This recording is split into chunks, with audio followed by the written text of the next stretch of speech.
sports. We are sports. We are Southeast.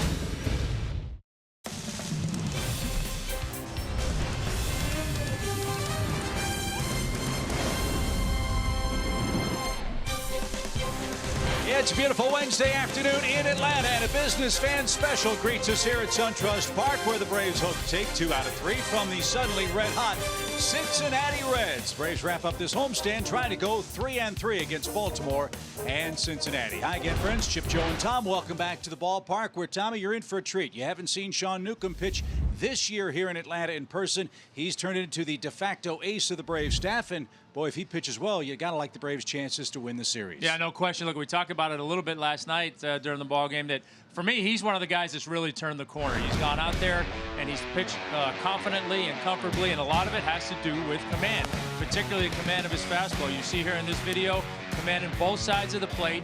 When you're able to do that, as I've talked about so often, it makes your off-speed stuff that much better. He's added a changeup, which has been really effective for him, and he's 6-0 after a Braves loss, Joe, so right guy for a series winner today. He's got a lot of great numbers, Tommy, and he's completed 6 or more innings 11 times. That's most on the team, and the team's gone 9-2 in those starts. In those 4 home starts you're looking at, he's gone 6 innings twice. He's gone 7 innings twice. He's also followed up a 5-0 May with a real good month of June. Let's hope he finishes off June in a grand style today. Yeah, he's come a long way, has Sean Newcomb, perhaps on his way to an all-star first half for the Atlanta Braves. When we come back, Kelsey will catch up with Sean Newcomb as he takes the ball in the series wrap-up here in Atlanta on a perfect afternoon for baseball.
Sponsored by Chevrolet. Find new roads. Xfinity. Xfinity delivers the fastest internet with the best in-home Wi-Fi experience. And by Delta Airlines.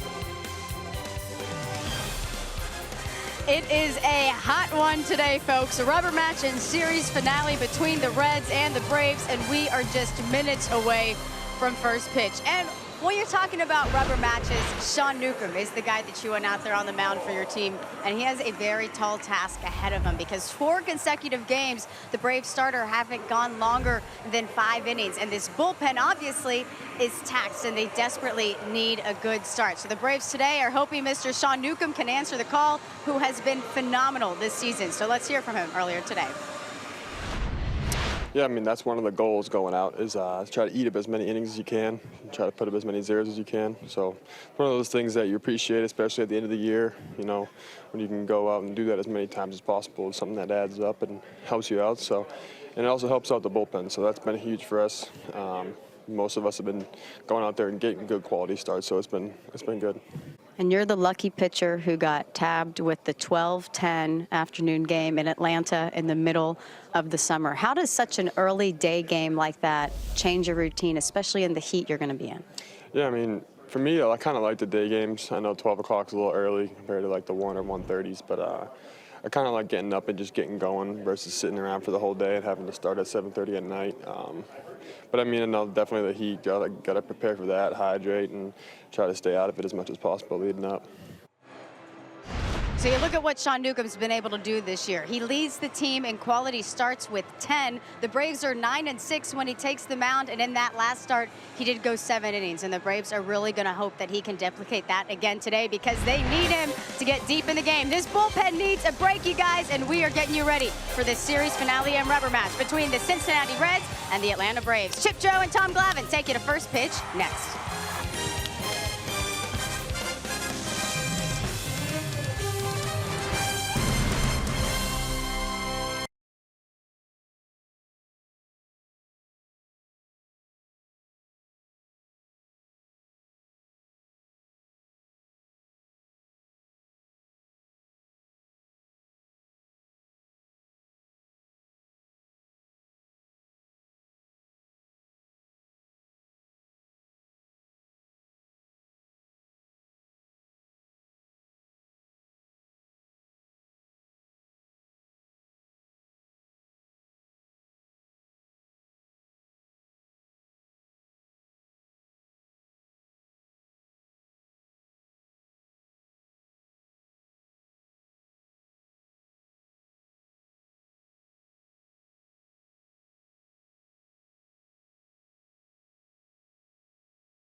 For 2018, the overall season series tied at 3 games apiece.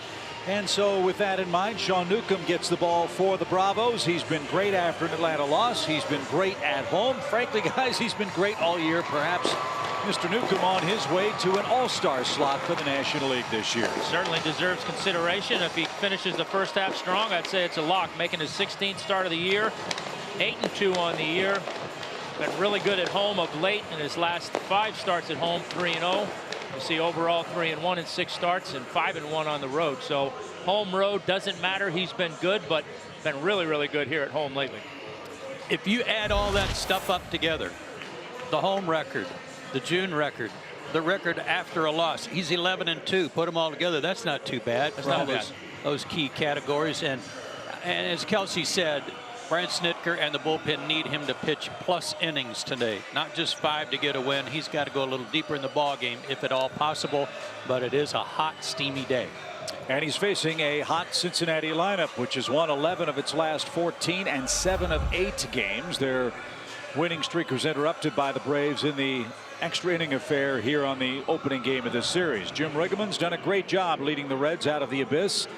Cincinnati's Toyota starting lineup has Schebler, Peraza, Joey Votto, Suarez, Jeanette, Duvall. Pretty good middle of the order for Cincinnati. Billy Hamilton will play center and hit ninth. Luis Castillo is their young pitcher.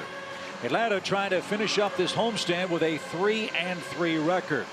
With the Phillies and Nationals losing yesterday and the Braves losing, no blood in the divisional race. So the Braves start play 3.5 in front of Philly, 4 in front of Washington, with an extremely difficult road trip potentially lurking starting this weekend. 3 in St. Louis, then over the 4th of July, 3 in New York, and then 4 games at Miller Park with the first place Milwaukee Brewers. Can't worry about that yet. Got to take care of business today. We'll see how Newcomb fares with Cincinnati, a club he's faced 2 times before, and he's 1-0, including a no decision back in late April up at the Great American Ballpark. Scott Schebler playing right field leads off for Cincinnati, batting .284, 10 homers and 30 driven in. And the first of the day is off the plate, and we're underway. Ball 1, says Carlos Torres, the home plate ump. 84 degrees, feels a lot warmer than that. Yeah, heat index is 91. And a line drive into center, and the temperature heats up automatically. A leadoff single for the Reds, Scott Schebler, who's now hit safely in 10 of 11 games. And Jim Riggleman's found himself a pretty nifty leadoff man. Do you like him yet? I think that was the first pitch of the series he didn't swing at. It was. Only because it wasn't close enough. I like him. Aggressive, he can hit, plays good defense. And always valuable to have a lefty who can hit lefties, and that's what Schebler has done to start the day. Here's Peraza hitting .268.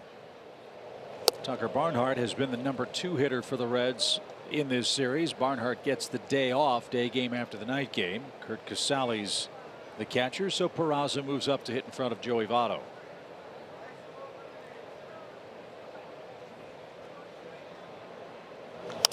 And a high fly pop into shallow left. On comes Danny Santana. He's got it. And Peraza can't advance Schebler. Here's Votto with 1 on, 1 out.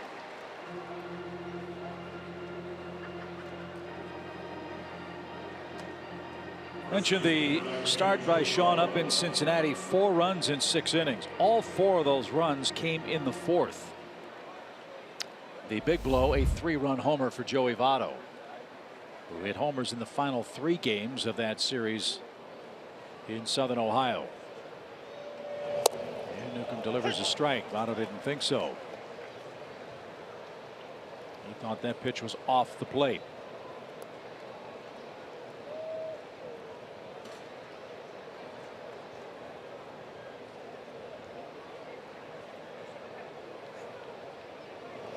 And now it's 0-2.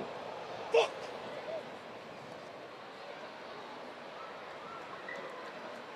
51 strikeouts, 61 walks for Votto. 4 of those 61 free passes have come in this series. Votto 1 for 6 with an RBI here in Atlanta. And the 0-2 pitch is strike 3 at the letters, and Votto is itching to get tossed from this game. And he goes back for a little more, and Carlos Torres says that's enough. And Votto just got thrown out of the game. Torres gave him every chance to walk away, and Votto just couldn't stop.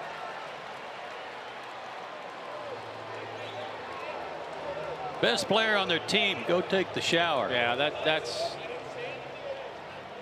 not good. I mean, that's a disservice to his teammates. I mean, it's a hot day. They're all out here battling, wanting to play, and you had your opportunity to say you're safe and walk away, and he's got to be better than that. Torres put his hand out, told him that was enough, and he wouldn't stop.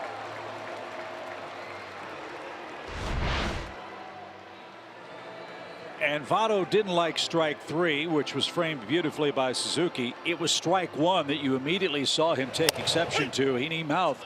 That was off the plate.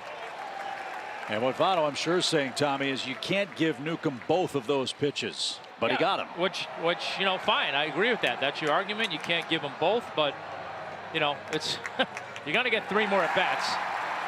You know, now you've taken yourself out of the game, like I say, and leave the rest of your teammates out here on a hot, sunny summer day that they're trying to grind and battle, and you're taking it to the shower.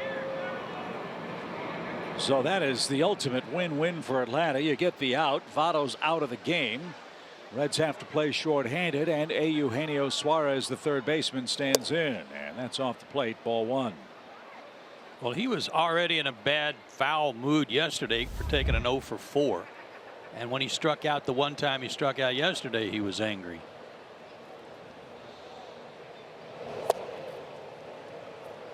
Well, we've seen umpires before kind of bait players.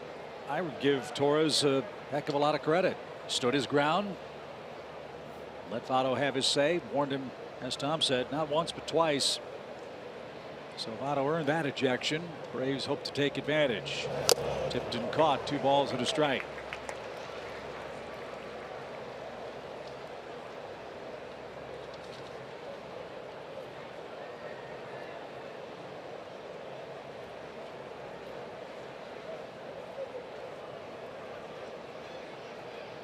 Schebler still at first, and the pitch is fouled back.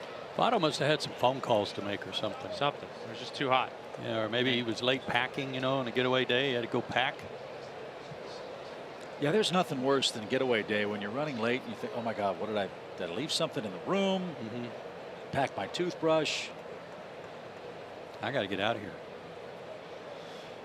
Well, he has time to go back to Buckhead and get back for the bus if need be, as this one's hit straight away center. And they're on the run. That ball is carrying to the wall, and he makes the catch. A step shy. Suarez hit it a country mile, but no luck for him or the Reds, who lose Joey Votto. Ejected after his first at bat after striking out here in the first inning.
Brandon Dixon takes over for him at first base. Luis Castillo on the mound for Cincinnati as the Braves go for win number 46 on the day and a chance to win the overall season series today. Ender Inciarte back at the top. No Ozzie Albies today. We'll explain why in just a moment. You know about Freeman and Markakis. Charlie Culberson at third. Johan Camargo gets the start at second base. And Castillo, a talented kid, Tommy, looking for his 6th. Making his 17th starter in the year, 5-8 with a 5.7 ERA.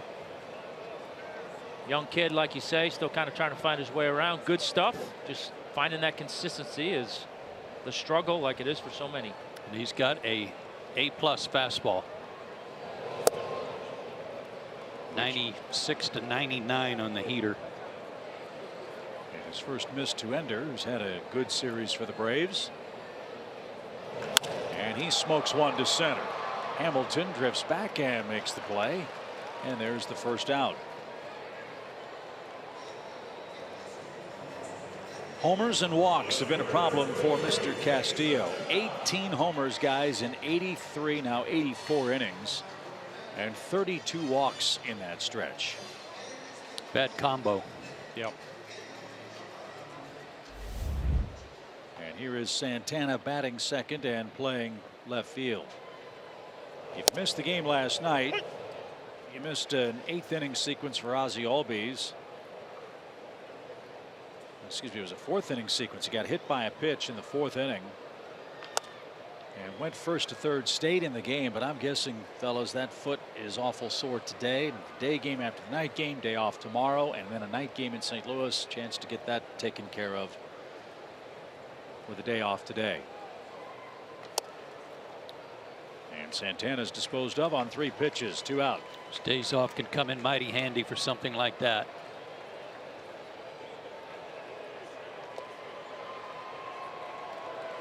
So here's Freddie. 3-minute 3:21, 15 homers, 54 knocked in.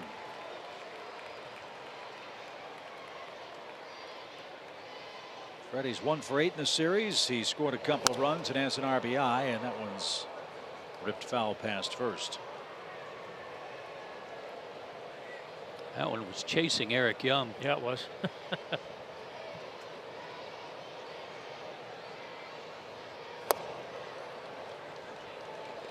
No balls, 2 strikes. Just underway in Atlanta.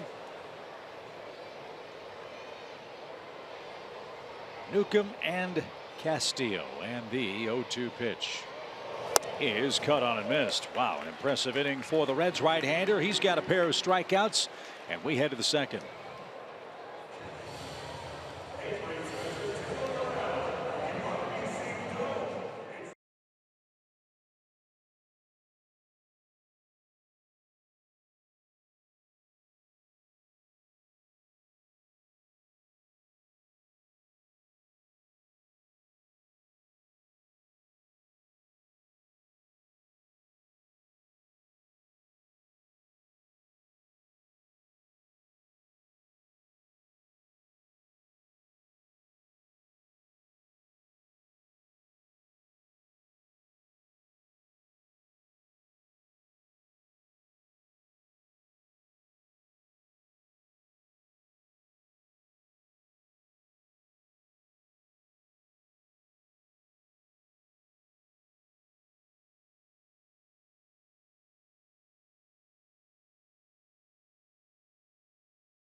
Braves got some bad news about another starter today, and that is Mike Soroka. They announced a couple hours ago that Soroka has been transferred to the 60-day DL. Now, we talked to Braves GM Alex Anthopoulos, and he said that this was really because he was on the DL for the same injury that he was on previously, and the couple weeks they gave him off that first time was not enough. So they wanted to extend it to about 4 weeks of being completely shut down. And once you hit that 3 or 4 week mark, when you get back to throwing, you have to start all over, working your way back up to being able to start games. Scooter Gennett pops one up toward Culberson at third base. Charlie's got plenty of room and puts the squeeze on it. 1 out. So, Tom, you know, they said he's going to have to start all the way back over. How do you see this situation playing out time-wise? When do you think we could potentially see a guy back with this type of injury? Well, I mean, I think the big thing is initially trying to assess what's going on and how much time off he needs. Now, if you're going to, if you're going to shut him down for a minimum of 4 weeks, then yeah, he's going to have to start all over, and I wouldn't expect him to be ready to start pitching again until at least the 1st of September. At that stage of the game, it's a decision of, do you try to get him back in the big leagues at that point in time, or do you send him to extended spring, or instructional league, and try and make sure he's healthy going into the winter, so everybody feels good about that. But I think it all depends on the initial assessment of how much time they really feel like he has to go without doing anything to make sure they get it under control. And by being able to place Mike on the 60-day DL, that opened up a 40-man roster spot, which the Braves needed to fill today. Wes Parsons was called up from the minor leagues. Matt Whistler pitched yesterday. He was sent down after his 2+ innings of work out of the bullpen yesterday. And Atlanta's going to probably have to make another roster move when Acuna comes back, assuming he gets through his game today and feels good going into the off day tomorrow. So there will be more roster moves coming, but the ability of Soroka to, or the inability of Soroka to pitch for the next couple months made the 60-man move, the 60-day DL move, easy to make, and it allowed the Braves to fill a need with Wes Parsons for today's game. And Wes might be here for a day, he might be here for longer. 10 years.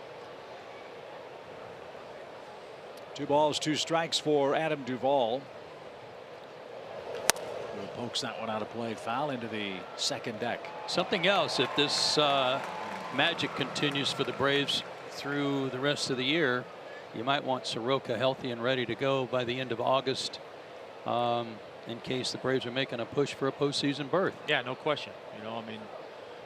Whatever role you wanted to use him in, but I think too, like you said, the immediate reaction is you're able to create a roster spot, bring somebody up here to add depth to that bullpen right now. But I think too, it probably is partly a move too as well to make sure that both management and player err on the side of patience and caution. And there's not going to be any, even if you want to hurry back, now you can't. 3-2 pitch is hammered foul and down the line. Because you could tell, I'm sure most of us are wired the same when it comes to playing the game. You can tell us, okay, 2 weeks off, do nothing, don't pick up a ball, don't do anything. That never happens. You're always going to pick it up, go, oh, let me see how it feels today. At least with this, you can, okay, that's it. You're not going to do anything for a while, and just settle in and do your rehab and get yourself healthy. And I love what you said too. It takes away any temptation by the front office, the manager, the pitching coach to get the guy back. As that one's downstairs, a walk to Duvall, the first of the day for Newcomb. It comes with 1 out. The good news, though, is from what we're hearing, what Alex was intimating before the game, is this is not serious. This is just a procedural and practical matter, and the Braves don't anticipate at this point any major issues for Soroka going forward. Yeah, no, assuming there's nothing different. They did all the tests, they did everything. Everything came back negative, but so you give him a little bit of rest, see how he rebounds. Obviously, the rest wasn't enough, or it didn't work, so you go through the same procedure with more rest.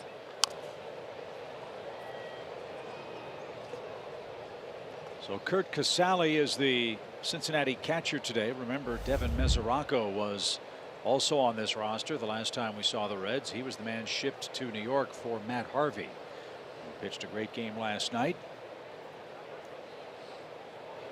And Casale continues to hit. That's hits in 8 of 11 games. And streaking around second is Duvall. The throw to third is in time, but the ball was dropped. Braves had him at third base, but Charlie couldn't hang on. And Cincinnati's got runners at first and third. And a good thing the ball didn't get back, Charlie, because Newcomb wasn't backing up third either. Casale, man, talk about a guy who's been around the horn. He started the year in spring training with Texas, went to Tampa Bay, traded to Cincinnati, and all he's done with the Reds is hit every time he gets a chance.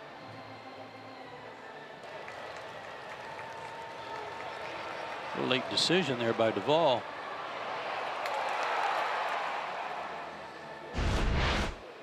So the Reds pitcher is hitting 8th. Let's see if Newcomb can take advantage of that. Castillo, a respectable 172 mark at the plate. He has knocked in a run. to bunt, missed it badly, and is down a strike. Billy Hamilton's on deck. Reds have a couple of hits. They've had 3 base runners so far in this scoreless game 3.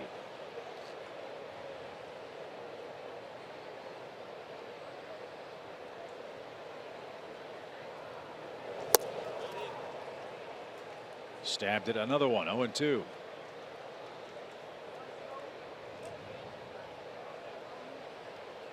Is it just me, or has the work at the plate by National League pitchers gotten worse? Yeah, I don't know if guys are just not working at it, or, you know, I think part of it, to be perfectly honest with you too, is we're seeing the generation of the pitcher only. A lot of these guys grew up being pitcher only. They never hit. They never did any of that stuff. So I think you're seeing a lack of experience with a bat in your hand for most of their lives. I think you're right. Good save by Suzuki. 1 ball, 2 strikes. Well, for all the strategy and all the love of the double switch and all the decision making that a National League manager has to make with the pitcher spot in play, man, as bad as it's been, you can understand why some folks are saying, let's bring the DH to both leagues. Yeah. Well, to me, that, like I've said so many times, as a pitcher, there's no excuse to not be able to bunt. And he had 2 cracks at getting one down, and then swung and missed at a breaking ball for the second out. Second strikeout for Newcomb, and here's Hamilton. He's virtually an everyday player who also doesn't bunt well, which is shocking. Hamilton with a whopping 75 strikeouts despite that blazing speed. This guy has an on-base percentage of .297, and a couple of years ago had over 100 stolen bases in a minor league season. Chance to be a hero here with 2 down. And he is. A base hit makes it 1-0. So the Reds cash in the walk. Hamilton with his 18th RBI. And he jumped on a first pitch. Yeah, it was a bad curveball, little hanger. The Reds 1-run the Braves to death last night. Single runs in the 4th, 5th, 6th, 8th, and 9th.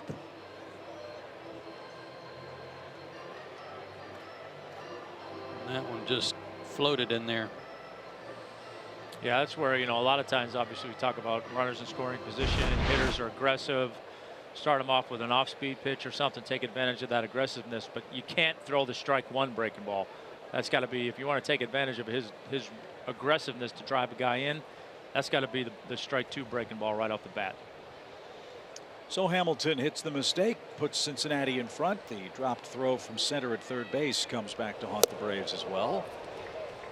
And Schebler again goes after the first one, didn't get it, strike 1. Yeah, it's amazing how many times that leadoff walk has come home to roost in the last 2 games.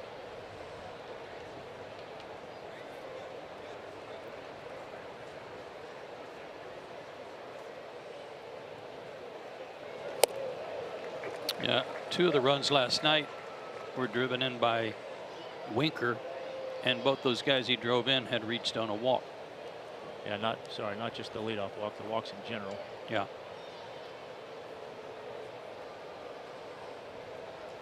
Let's see if Sean can finish him off quickly. He's gotten to 2 strikes. Schebler, the 6th Red to hit in the inning.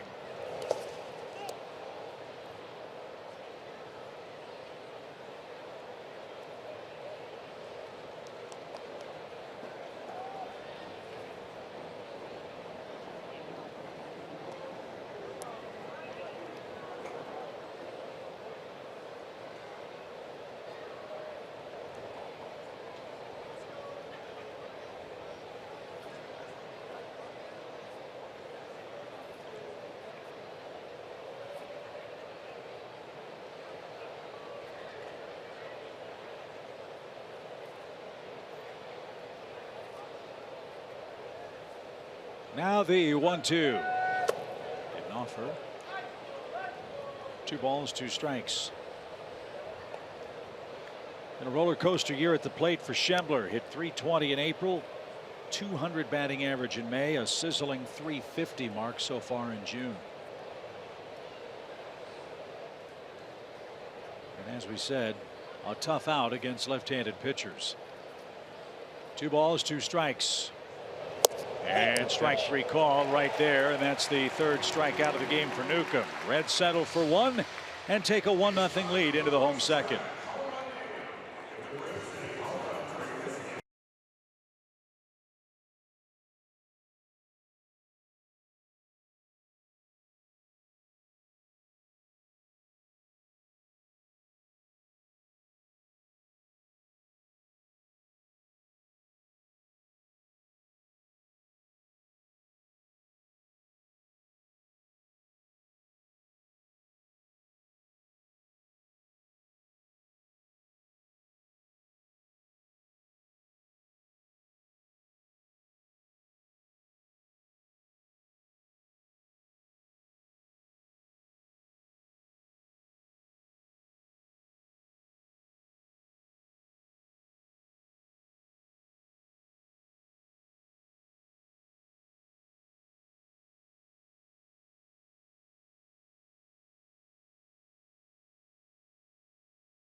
Castillo, an impressive first inning with a couple of swinging strikeouts. We'll see if the Braves 4, 5, and 6 hitters can get something going. Nick Markakis has been rolling merrily along, although a 5-game hit streak was intercepted last night. Nick did drive in a run, and he's been hot. Our Georgia Lottery hitting the jackpot. Comes in with a batting average of .326 this afternoon, 5 points better than Freddie Freeman, and a few points shy of Scooter Gennett, who's still at .334, but still among the league leaders.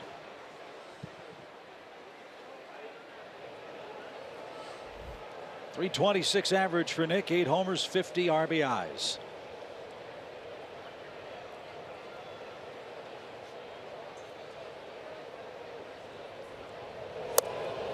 It's taken downstairs. 1 ball, no strikes.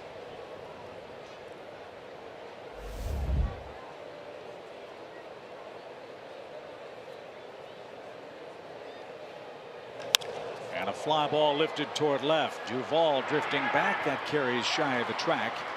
And it's 4 up and 4 down for a man that's taken a roundabout way to find his way to a major league mound with the Cincinnati Reds, Joe. It makes you wonder what the Marlins didn't see in this guy.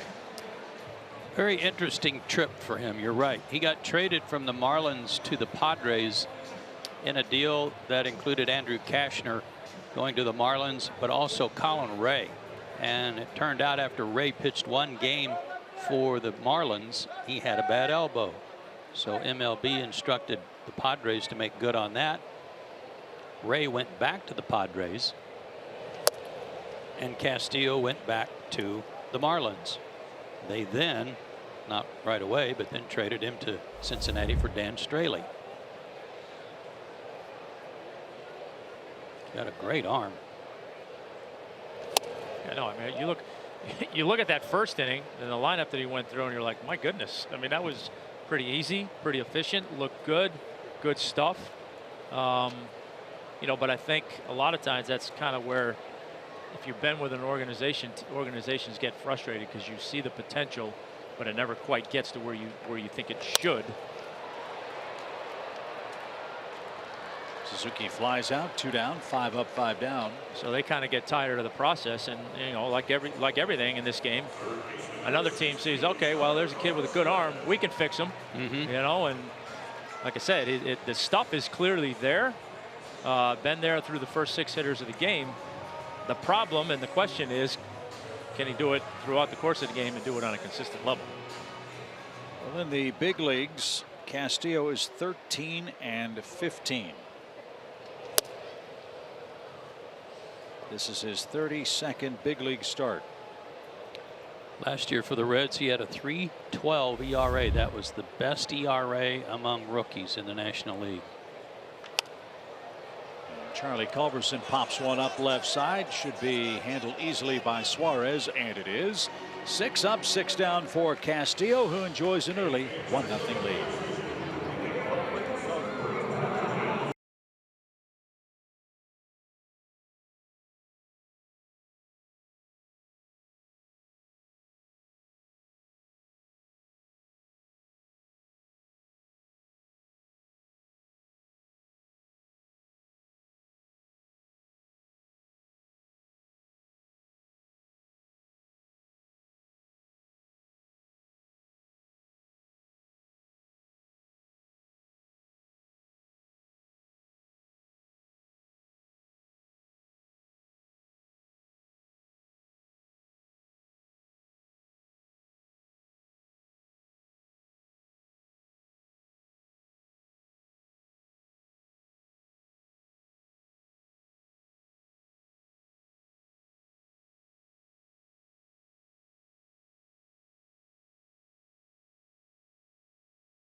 In 2007, Glavine, Smoltz, and Maddox all recorded a win. No, it wasn't a triple header for the Braves. Yeah. However, Tommy with the Mets, John with the Braves, and Greg Maddox with the Padres. Now, did you get up the next day and look at the box scores and notice that the three of you had all won on the same day? No. No. I might have heard it somewhere on the radio or on the TV before I got home, but I can't remember the last time I looked at a box score.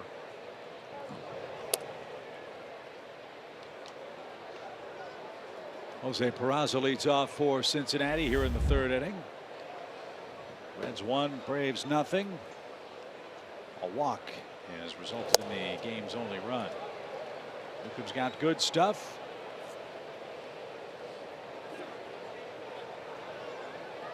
The way he's been pitching, many times one's all the other team gets, or the most they get. He's got 6 starts this year where he's allowed nothing. But Cincinnati a run on 3 hits in the first 2. Joe, it just dawned on me. You're here today. You didn't win the lottery last night? You know, I didn't check. Oh. So you might have. Apparently not. I see the number went up. Oh, yeah. To left. And that ball carries, and that ball carries into the bullpen for a homer. Jose Peraza hits one to left, his 3rd home run of the year, and Cincinnati now leads by 2. That fooled me. Yeah, it fooled me a lot.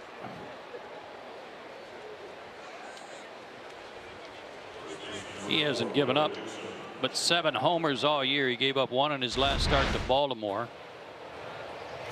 and 2 a couple of starts ago to the Dodgers, and he'd gone about 8 or 9 starts without one until that one was hit out.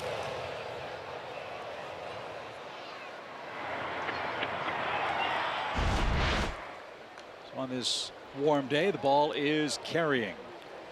As Brandon Dixon bats for the first time, he's taken over for Joey Votto, who argued in futility after striking out and was thrown out of the game. Double penalty for Votto. Not only is he kicked out, he has to spend the next 3 hours with Fred Stone in the visiting clubhouse. Wow. Yeah, no kidding.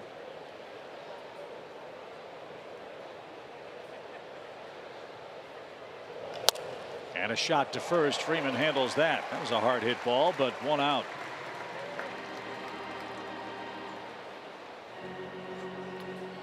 Yeah, I'm sure Joey thought he was right, but you can't do that to your team top of the first inning. Team's playing well. Won 8 out of their last 9 ball games, and to push it to the extent that he did and get thrown out, Not a good move at all. And I'm bummed because I want to see him play. It's the final Yeah. time we'll see Votto in person. In 2018, the pitch is taken low by Suarez. 1 ball, no strikes. This guy might be an all-star, probably will be and should be. He's having a super year. Top 10 in average homers and RBIs for the Reds. As this one's poked toward right, Markakis near the line has room, 2 out. Quite a find for Cincinnati. They got him from the Tigers where he was a shortstop. And once he got here and Zach Cozart got hurt, well, he was playing shortstop. They moved him to third base when Cozart came back, and the rest they say is history. Good player. And here's Jeanette. He too a potential all-star for Cincinnati. You look over Jeanette's last 162 games. Try these numbers on for size. .316 average, 32 homers, 114 RBIs, and 32 doubles. Pretty impressive. Any team could use that, but apparently the Brewers couldn't.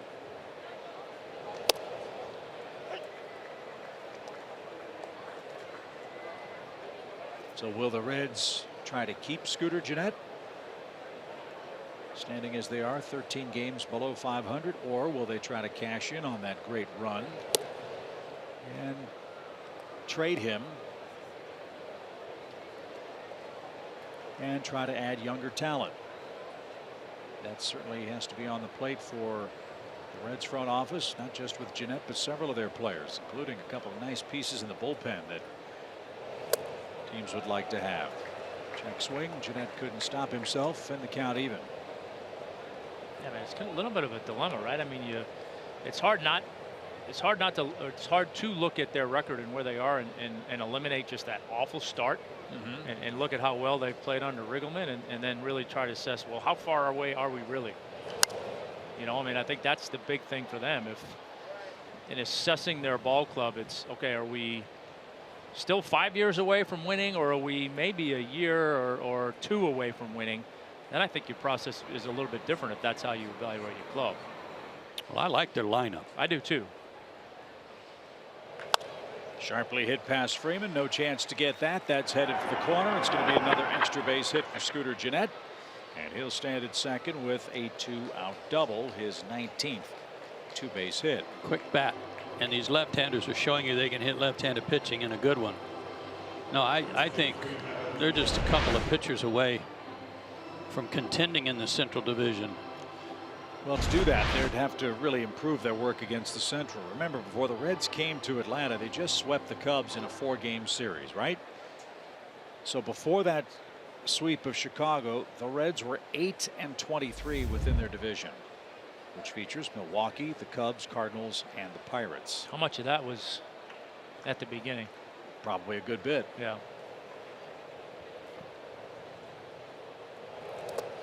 But I'm with you guys. I don't think I'd want to play Cincinnati right now. The Braves are certainly finding that out.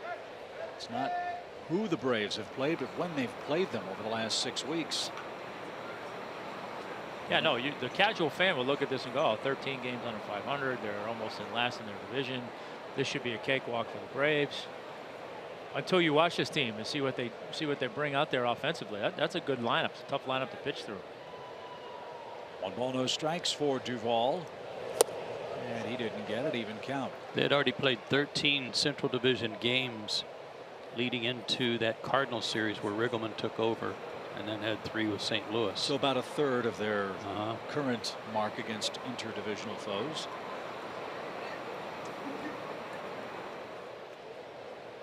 One ball, 1 strike.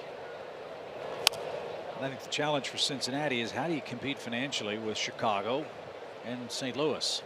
How do you do that? It's tough, no question.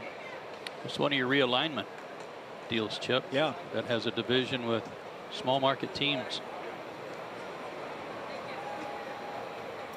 Put them on an even keel for the most part. 1 ball, 2 strikes. Popped up over the Braves dugout into the sun-splashed seats, and we'll do it again. Well, what has to give Reds fans hope is that, at least as far as 2018 is concerned, Milwaukee's showing that a small market team can be competitive and can win. The problem that some of their fans have is that some of their all-star caliber players that have been traded, there hasn't been a great return in those deals. Another miserable start really turned off the fan base, and now Jim Riggleman and company trying to get the Reds back to at least respectability in the National League. They were 2-11. Drew looked it up for us. They were 2-11 against the Central before Riggleman took over. So 10-12 since, which kind of mirrors what they've done overall. Pitch is taken low, and Duvall a full count. It's been easy for Newcomb. 55 pitches with 2 outs here in the 3rd on a hot, sticky day.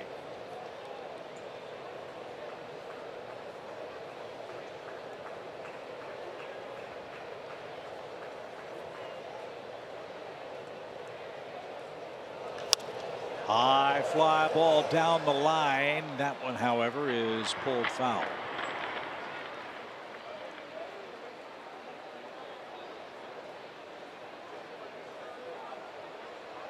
Reds are 4 games behind Pittsburgh for 4th in the Central.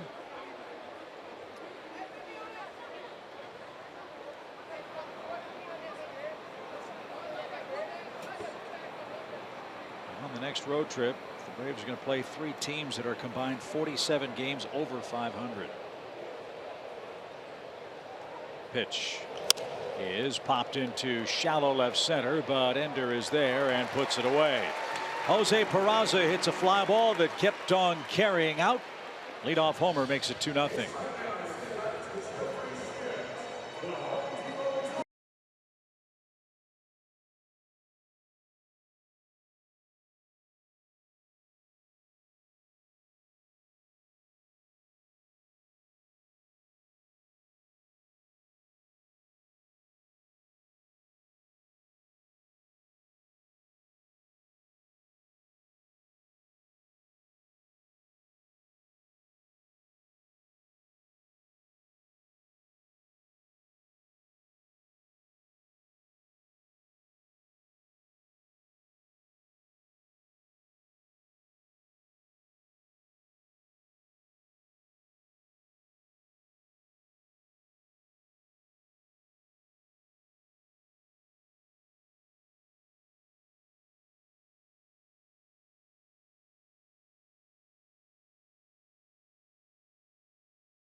Tickets, enjoy check-in offers, exclusive content, and much more. Download the MLB Ballpark app today. 2-0 Cincinnati now. Billy Hamilton with an RBI hit in the 2nd. Jose Peraza with a solo home run in the top of this 3rd inning. Luis Castillo set down the first 6 Braves in order, and he's done that on 15 total pitches. It'll be Camargo, Swanson, and Newcomb. Johan playing second base for the Braves in place of Ozzie Albies. And downstairs, 1 ball, no strikes.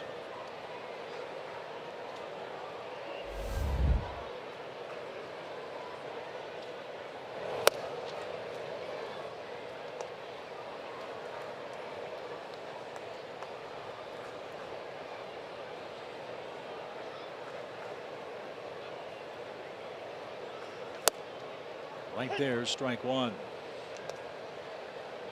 The Phillies play the Yankees again tonight. It's Luis Sessa against Zach Eflin. The Nationals are idle after their scheduling follies down in Tampa Bay. The Nationals will be in Philadelphia tomorrow, starting a huge 4-game series. Margot swings and misses. Nice pitch on a 3-1 count. Yeah, 3-1 changeup. Yeah. Pitch. 95 down to 85. Well done.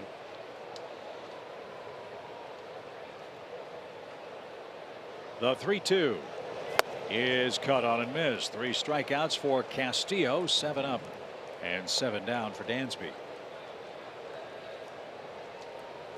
Cardinals blasted Cleveland 11-2 yesterday, handing Corey Kluber just his 4th loss. Jack Flaherty pitches for St. Louis later on tonight.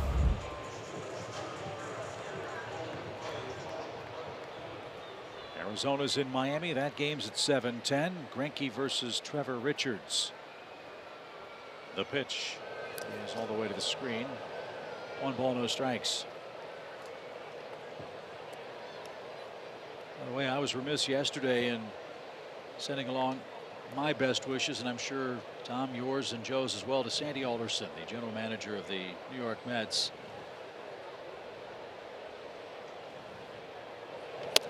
Who has had a recurrence of a cancer issue and is stepping aside a leave of absence while he attends to his health. It's been a difficult year in just about every aspect for the Mets organization, and everybody in baseball respects the job that Sandy Alderson has done. And as I think David Wright said, or Mickey Callaway, the manager, said, he is one tough Marine. And hopefully Sandy will come out fit as a fiddle. Yeah, we wish him well. Just missed. 2 balls, 2 strikes for Dansby, the Braves' 8th place hitter.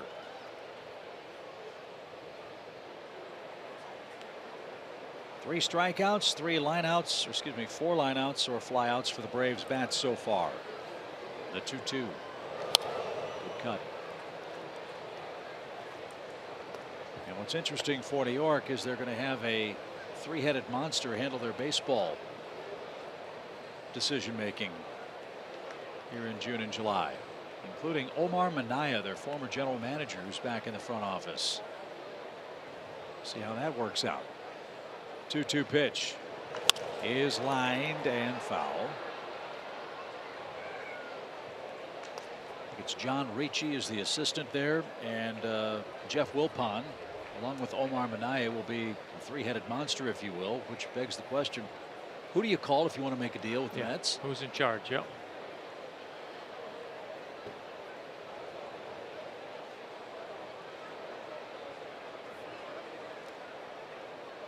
Again, the 2-2 and fouled away. And I wonder if at all, whatever Sandy Alderson's vision for what the Mets are and are not and could be in the future, how is that affected by other people making these ultimate decisions vis-a-vis Jacob deGrom and Noah Syndergaard in particular? Because they could get a boatload of good players for either one or both of those guys. 2-2. Fly ball to right. Schembler broke in but recovers in time to make the play. And Dansby, another flyout victim. 2 outs for Newcomb.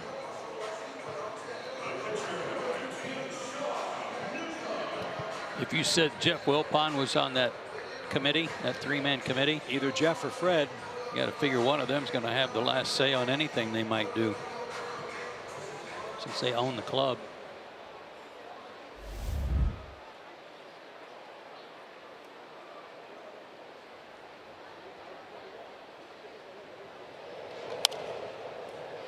Newcomb fouls one off the screen. Strike 1. Sean 2 for 25, 18 strikeouts at the dish.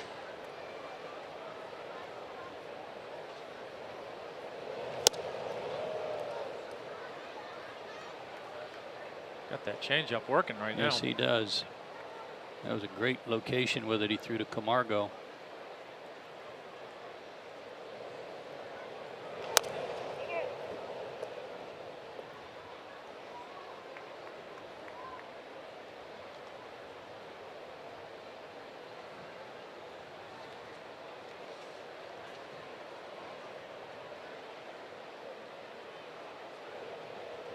Well, Malley, Romano, and Castillo. Chance to be a big 3 for Cincinnati. Castillo pitching beautifully. He's perfect through 3 innings. He's coming up second in the 4th as he enjoys a 2-0 lead.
And the Georgia Lottery. Reds lead 2-0 after 3 in Game 3 of our series here at SunTrust Park. Beautiful afternoon, and we, as always, join Coors Light and Fox Sports Southeast in our salute to the military. All-star voting still taking place. Markakis, Freddie Freeman having tremendous support, not just from Braves country, but from all across Major League Baseball. Dick trying to make his first all-star team. Freddie Freeman trying to go back for the Atlanta Braves. So keep on voting, Braves country. All-star game, of course, will be in Washington, D.C. in mid-July. Casale, Castillo, and Hamilton coming up.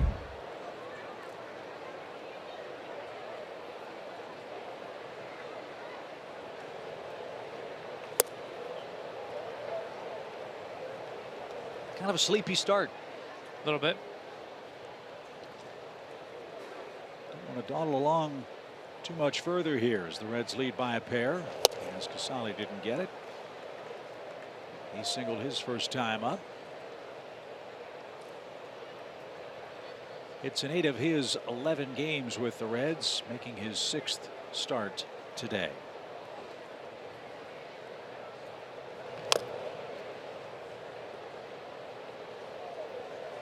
And a ball and 2 strikes. Jim Riggleman, 65 years young. I hope I'm in as good a shape as Jim is when I'm 65. I was just thinking the same thing. Yeah, me too. What? 2 balls, 2 strikes. Not sure whether to say you will be or you are. And Newcomb brings it home, and it's popped out of play. What I should say is I really was. when I was There you 65. go. Now we're talking.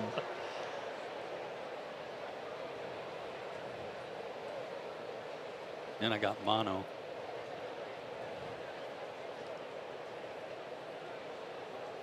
Two-two pitch. And then spun off the plate. Full count. Sean's had to go deep in the count to get outs today. That has normally not been a problem during this real impressive run of his, which began in early May.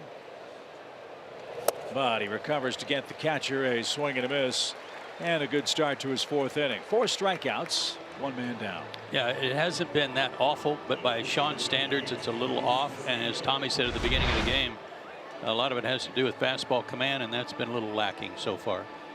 a touch off, and then when he has gotten ahead of some guys, they've spoiled some pitches and done a good job of extending the at bat. So it's a little bit of a double-edged sword. Foul ball at the plate, strike one. When this 14-game stretch started, when the Braves played the Mets,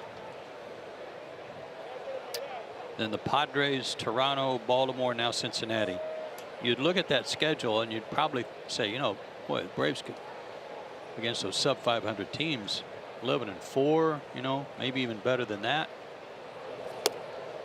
Well, they're 8-5 coming into this game because those teams, as it turns out, aren't as bad as everybody thinks they are, and they're playing good baseball. 1 ball, 2 strikes. Which, you know, it's kind of the age-old baseball saying, you got to play them. Yep. You can't look at the standings or look at stats and say it's a given.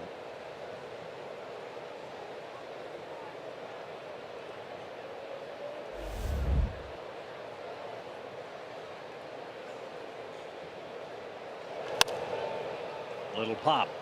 Camargo ranges out toward right. Markakis calls everyone off. 2 outs, and Billy Hamilton is the batter.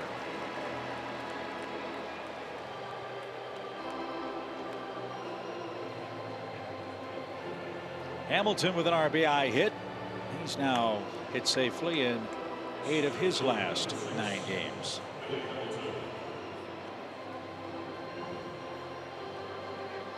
Braves will have the top of their order coming up in the 4th inning. Right now 2-0. Cincinnati has the lead. Reds trying to go 31-31 since April 19th. That would be remarkable. Full foul.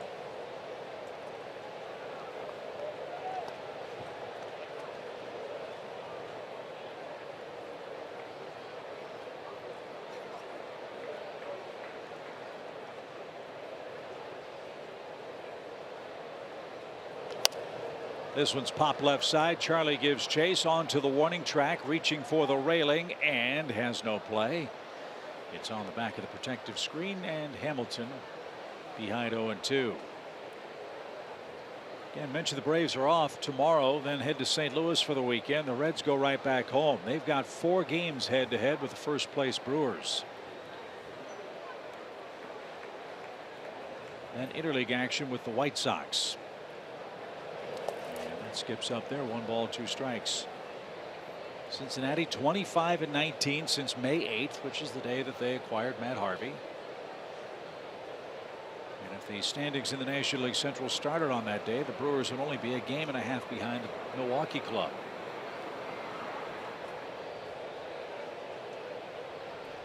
One-two pitch is cut on and missed, and Hamilton strikes out for the 76th time. Newcomb has his first 1-2-3 inning. Now it's time for the bats to give him some support. It's 2-0.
Still up 2-0. Now, we told you about Mike Soroka being transferred to the 60-day DL, and you heard Chip kind of mention it earlier. Some good news about Ronald Acuna Jr., so let's tell you more with our T-Mobile Built for Baseball. So Acuna played 9 innings last night with Gwinnett, and that final test will come today. His first time playing back-to-back days, playing those 9 innings. Gwinnett is in action now. Acuna is in left field now. Alex Anthopoulos told us if all goes well today, he will likely travel with the Braves team to St. Louis tomorrow and hopefully be there in the lineup on Friday, you guys. So great news with Acuna. That would be terrific news, Kelsey. Looks like he's moving pretty well.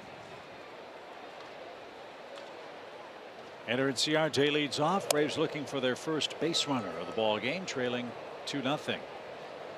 Got the pitching matchups in St. Louis for the weekend series at Busch Stadium. Julio Teheran opens up the set on Friday night. Miles Mikolas, who came over from Japan, he's 8-2 for the Cardinals. Saturday, Brandon McCarthy and Luke Weaver. Sunday, Mike Foltynewicz and John Gant, the former Brave.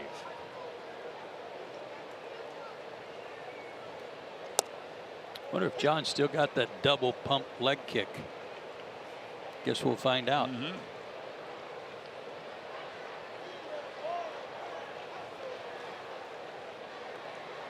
Can you believe Sunday it'll be July 1st already? Summer's half over. Slow roller hit towards second. Jeanette's got it, and Ender out by a step. And let's take a look at our Wells Fargo look ahead. The Braves and Cardinals, always a great series, terrific rivalry between Atlanta and the Cardinals. Here's the team by team comparison.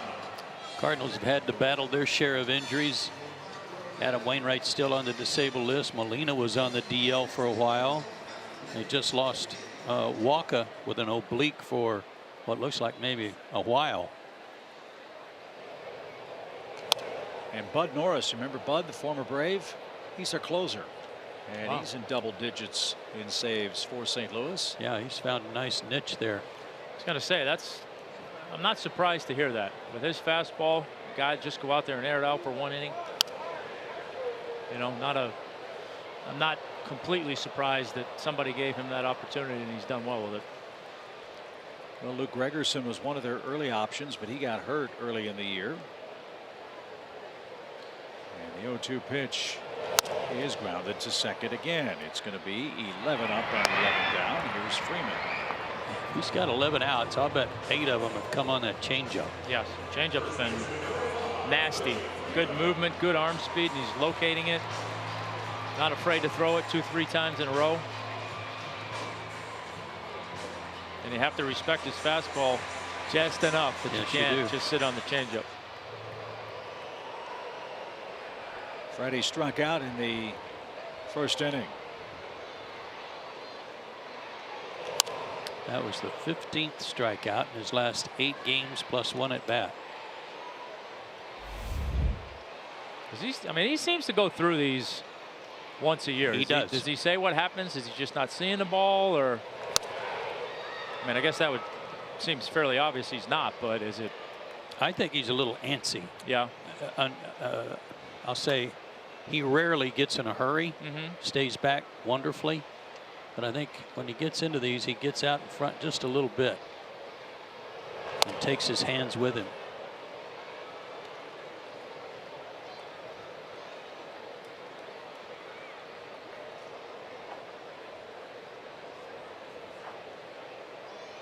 Shift on for Freddie, who's been in a lot of 2-strike holes, as you'd expect with that strikeout binge he's on. The next is lifted out of play, foul. And he's still getting his share of hits. He's still driving in a run or two. But right now, Freddie in a bit of an offensive dry spell. As Castillo delivers, and did he go? He didn't. Oh, the whole right side of the Reds infield thought Freeman failed to check his swing. That was close. Yeah, it might have been professional courtesy there.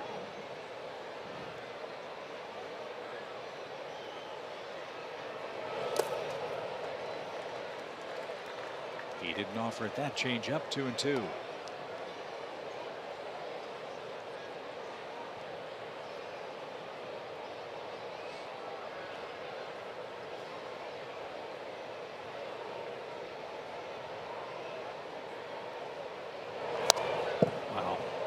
How does he do that?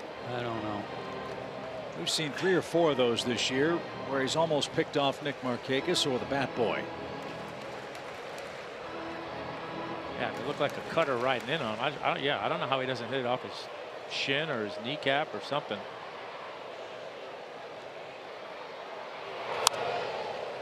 Well, that was a good hack right there. Spoiled a good pitch, too. In, and then hard away, and he got a piece of it. So he'll see a 9th pitch. Heaviest workload for Castillo against any Braves hitter yet. And driven down the left field line. That's curling. It's curling, but foul. And we'll do it again.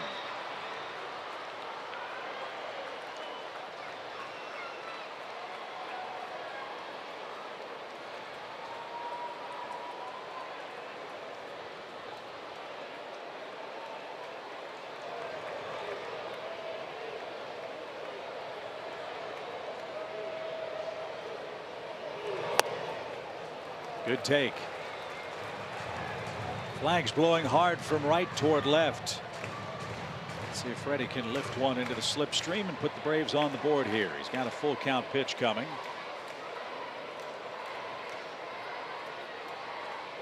And he earns a walk. First base runner. That was a big league at bat.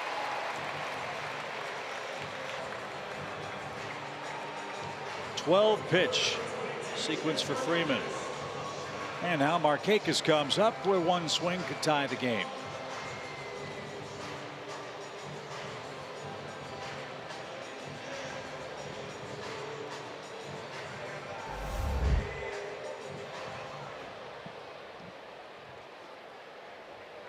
So it's officially an 11 pitch sequence for Freeman, not 12, but he's at first nonetheless with 2 outs, and Markakis hits. Shift on for him. And a shot to right field, a base hit. So the Braves have a threat with 2 outs, a walk and a base hit. Now Suzuki hits, and he lined out his first time. Nick hit the ball hard off of him his first time up. He drove Duvall back to the warning track. This time got this one out front.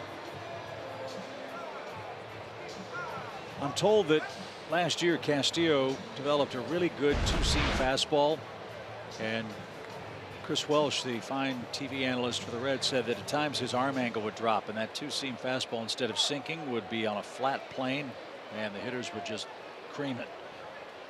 Let's keep an eye on that, as he's got traffic aboard here in the 4th inning. Yeah, you got to have sink, not drift on that pitch, because if it's drifting, they'll stay on it. They'll track it.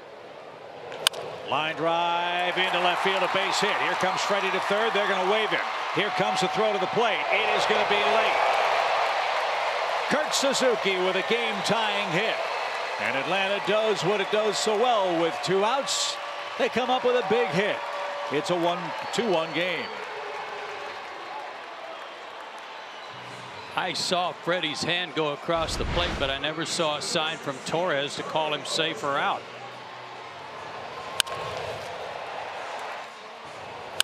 Nice swing by Kurt, just out of the reach of Peraza. No question his hand hit there, but Torres didn't say anything.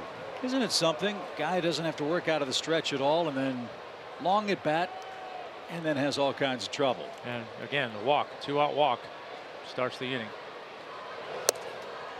So Charlie Culberson with a chance to get it tied or better. As Freeman scores the Braves' first run, Charlie popped out to Suarez, ending the Atlanta second. A run on 2 hits and a walk here in the home 4th.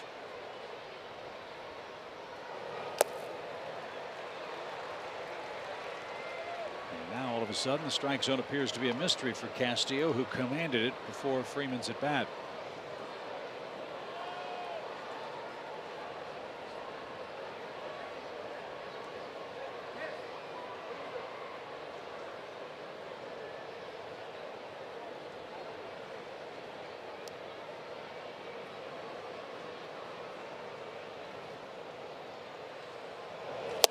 Good cut, but he didn't get it.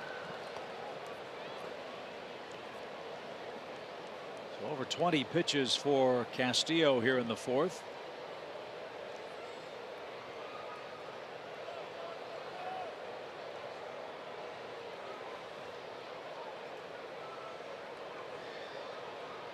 See that pitch total, 56. 40 of them have been strikes.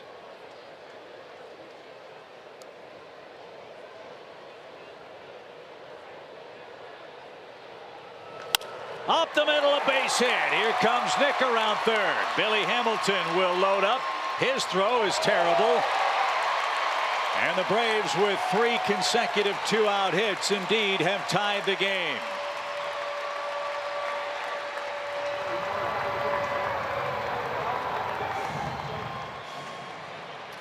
Love it when they can string them together with 2 outs or not.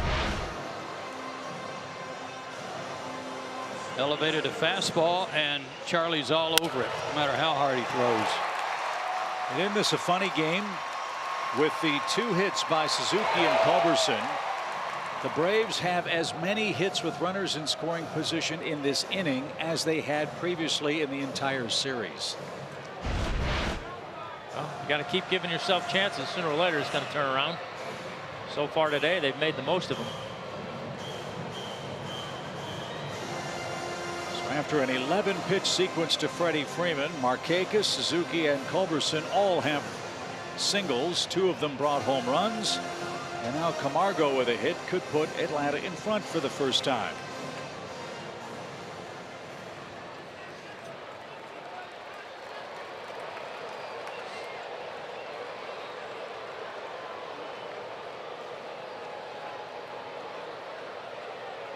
Second time through the order for Castillo. Not as much fun as the first. He sent down the first 11 in order. And that's off the plate. Ball 1.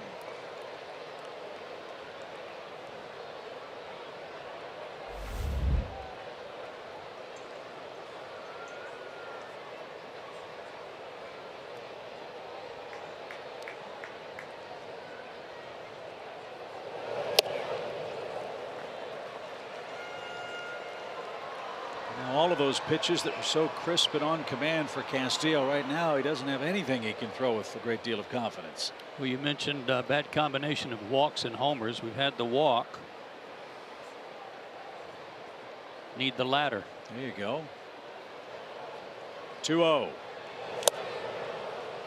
That, though, has been the great equalizer for him. He needed a strike and got one. Camargo struck out. Might have been a changeup in the 3rd inning that got him. Obviously, he'll throw it in any count.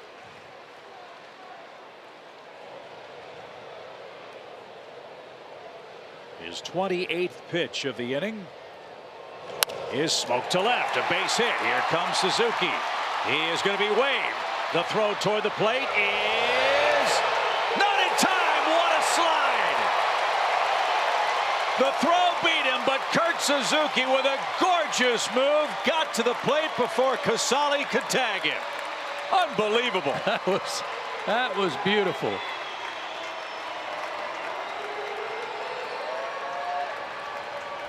Had his left hand out to catch the plate, picked it up, and went over the top of the glove. Awesome.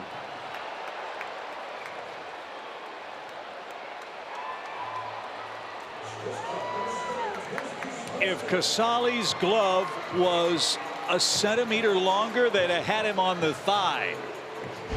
But he's safe by that much.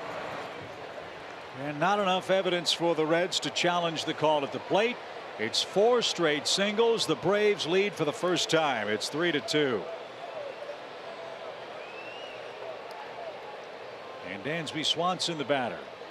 8th man to hit. And a good cut. Strike 1. We've talked about it all year. The Braves are going to be aggressive on the base paths. Kurt Suzuki got to 3rd base and looked like he was not going to be denied. Ron Washington gave him a late go ahead, take it to the plate call. And Duvall's throw just a little late.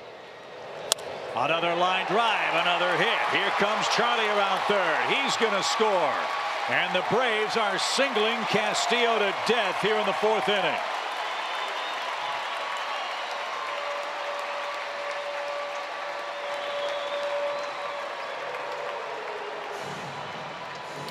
I think you were onto something, Chip, with the working out of the stretch, because he hasn't recorded an out since. That was a change-up. Not a bad pitch. Dansby good at bat, but I think what happens sometimes too, you get into the stretch, you start making some stressful pitches for the first time, you start trying to throw the ball a little bit harder, trying to make things happen a little bit more, and I think he's lost a little bit of that loosey-goosey, relaxed feeling that it looked like he had early on, where it was kind of carefree, and now all of a sudden it's, hey, I got to make some pitches here, and hasn't been as crisp. Braves are 4 for 4 with runners in scoring position in the inning. A walk and 5 singles have brought in 4 runs, and that one's out of play. Foul. 1 ball, 1 strike.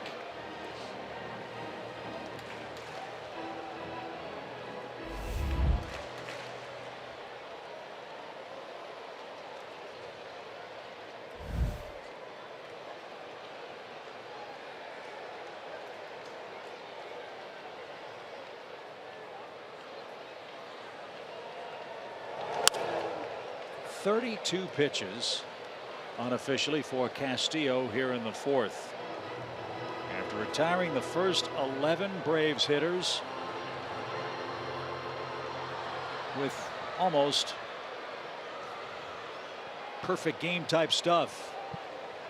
33 pitches in his first 3 innings, 33 pitches now here in the 4th. And number 34 fouled away.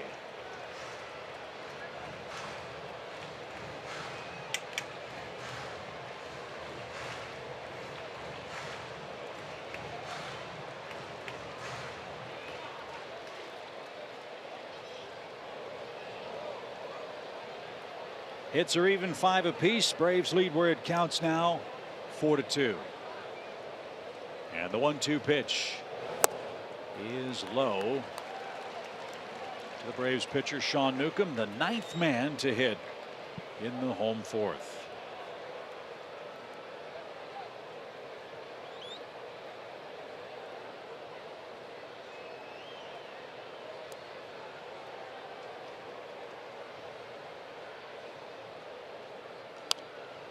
That way, Sean. Make him work.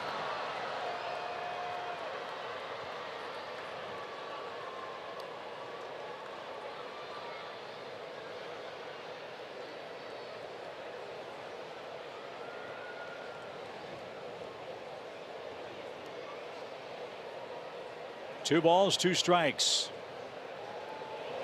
Check swing roller toward third. And the step on the bag is going to retire the side. 37 pitches for Castillo turn into 4 Atlanta runs.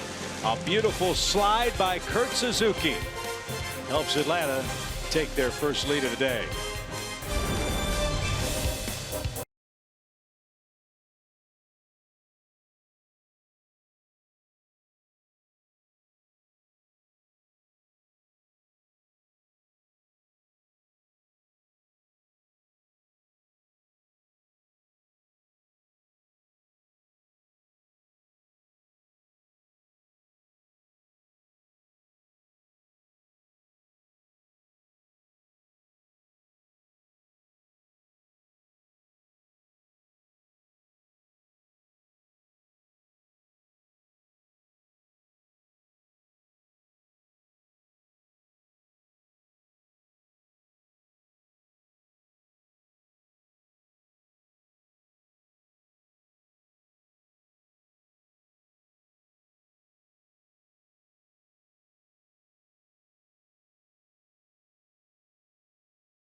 places.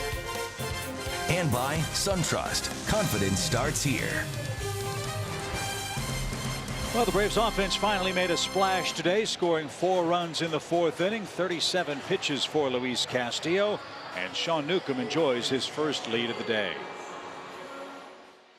At Rooms to Go, you can go any way you want. Go style, go savings, go today. So Sean could use a shutdown inning right here. Yeah, nice long rest. Team took the lead for you. Make it a quick inning and get back in the dugout. Coming off a good inning in the 4th. His first and only 1-2-3 frame. Sean has struck out 5 guys. He's got Schebler leading off. It's the 5th inning, brought to you by Audi Q5. Broken bat pop to the pitcher. There's a good start. And it's 5 up, 5 down. That got the stove, the sink, the refrigerator, and everything else in the kitchen. The ice maker too. Yeah.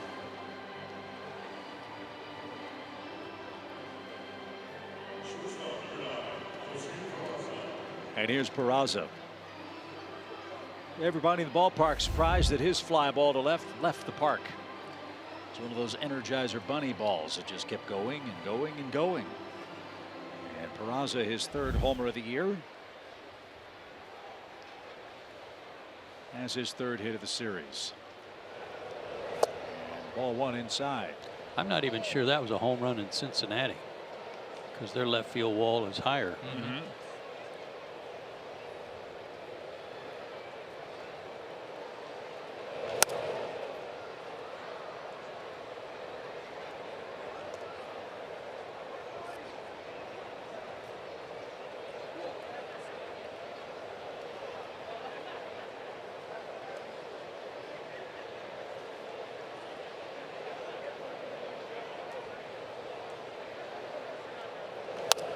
Hanging out of play. It's 1-2 for Peraza. Lost in that 4-run 4th for the Braves. Atlanta went 4 for 5 with runners in scoring position. They were due.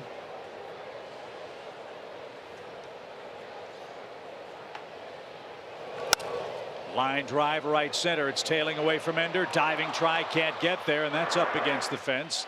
And Peraza's around second, on his way to 3rd, and that's where he'll stand with 1 out. The flags are blowing from right to left, but that ball just kept tracking away from Ender, who made a terrific diving try, but Peraza's at 3rd with 1 out, 3-base hit. A little bit of a slicing spin on it away from Ender, who had him played that way, but Peraza with his 2nd triple of the series to go with the homer he's already hit today.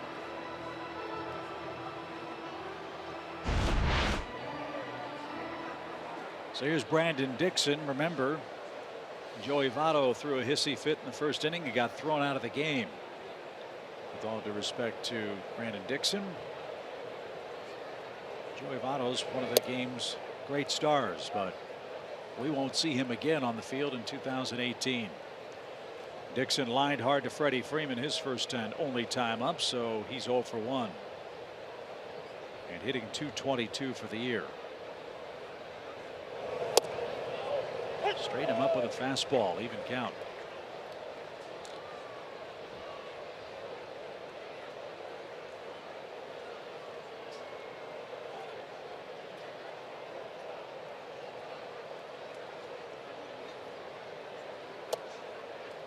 Dixon's from Murrieta, California, that is, and played at the University of Arizona. Came over with Peraza and Schebler in the 3-team deal that sent Todd Frazier to the White Sox. And he's got a base hit. So whether it's Votto or Dixon, the Reds' first baseman are continuing to rake. That makes it a 1-run game. So no shutdown inning for Newcomb, and Suarez coming up. Tied for the league lead on RBIs with 58. As you guys said, this is a pretty salty starting 9. Both sides of the plate, they can hit.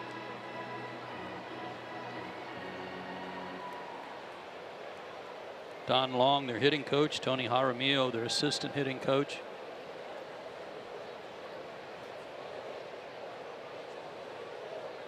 They can hit and they can score and they can take you deep. They've got a great ballpark, Hitters Park, to play in.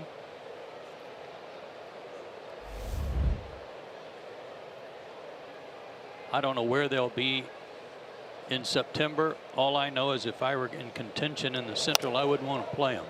The way they're constructed now, you're right. Last road trip for them in September is to Chicago and Milwaukee, finish up in Miami, and then they come home and play Kansas City and Pittsburgh.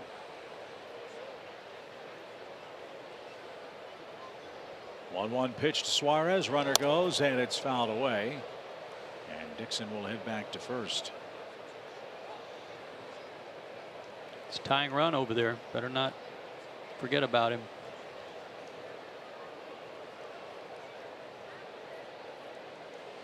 Indians have a rough stretch of games before the All-Star break. Mentioned the home series with Milwaukee, 3 at home with the White Sox. They finish up the pre-All-Star break schedule at Chicago, at Cleveland, at St. Louis.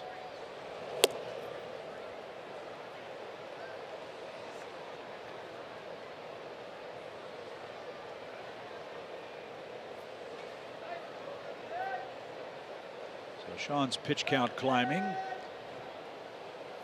He's up to 86 of them. He's got a 2-2 count to Suarez, who's flied out twice. And he hits a line drive to left that Santana will hop and catch. 2 outs. 2 out, Danny. Yep.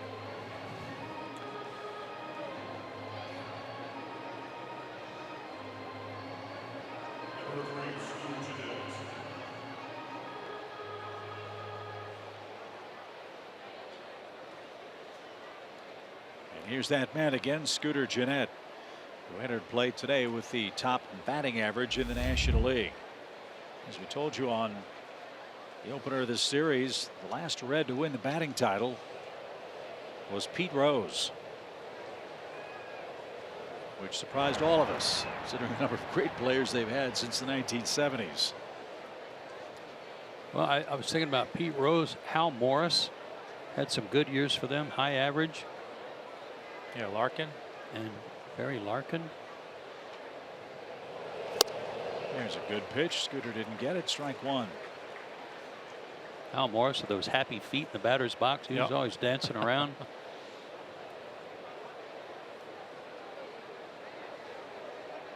Top 3 hitters in the National League, all in this game. And you've got 4 of the top 10 if you factor in Suarez, the Cincinnati third baseman, who entered play at 303.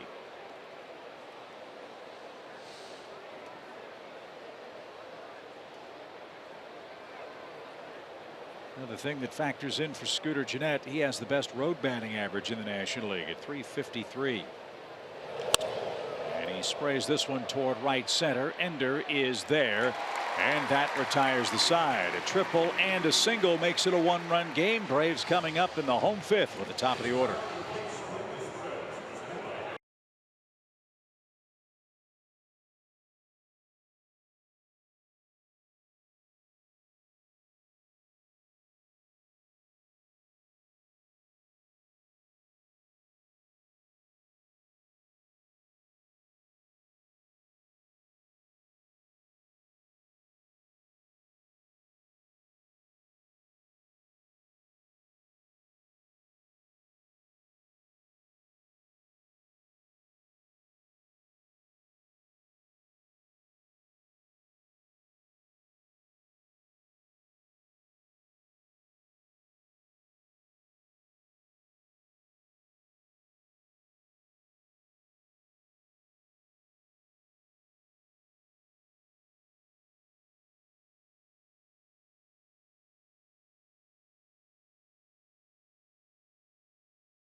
Kane in England taking on Belgium at 1 Eastern on Fox, or stream it live on the Fox Sports app. Wow, what a day today. Some shocking results from World Cup action in Russia. Yeah, Sweden shut out Mexico, and Mexico then needed South Korea to at least tie Germany so Mexico could advance, and South Korea got 2 late goals, including an empty net, to beat Germany, and Germany is out. Yeah, the defending World Cup champions. Yeah. Have to say auf Wiedersehen a little early. Whatever. Ender hits a ground ball to second. Jeanette tried a bare hand play for some reason, and Castillo can't believe that. He's quickly back in the soup here to start the 5th inning, as Ender's credited with an infield single. I'm not sure he needed to try that. No, I don't think so.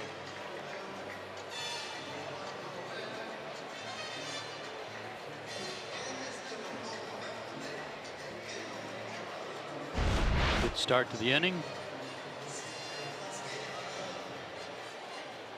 And now Casale is out. That'll give the Reds bullpen a little extra time to play catch. An ill-advised decision by Jeanette turns into a base hit. And it's Crockett, whom we've seen already in this series, getting loose first. Santana's a switch hitter. Freeman and Markakis the lefties. And now Danny Darwin slowly walks to the mound, again buying more time.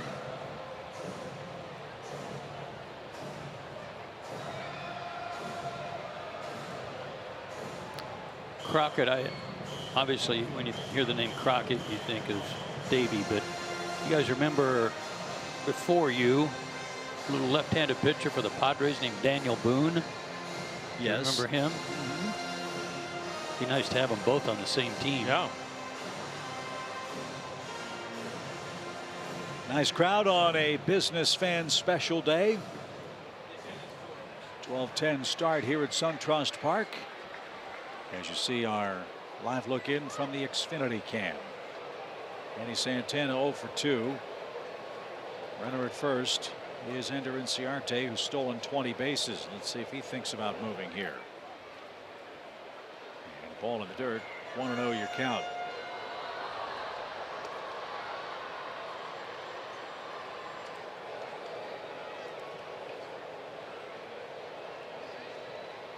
Ender forgot his oven mitt. Well, it is hot. And I think you just said that's not his. Oh, I think that's Dansby's. I mean, those aren't one size fits all. it must be one for left hand, one for right. Just turn it over. Now he's running. Good jump, and Santana fouled it away. That's a bad break. Even count. That was not a good pitch to swing at with a guy running, so maybe they had a hit and run on. What's that? A hit and run, I mean. Oh.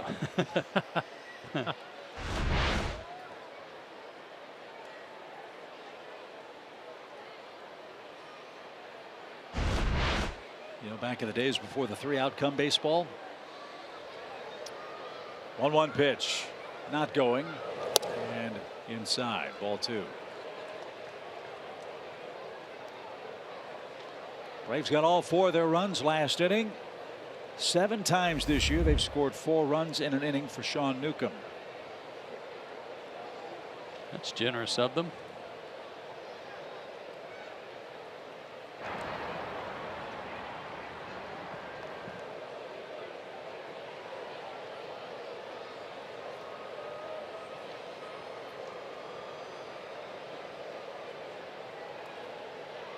Two balls and a strike.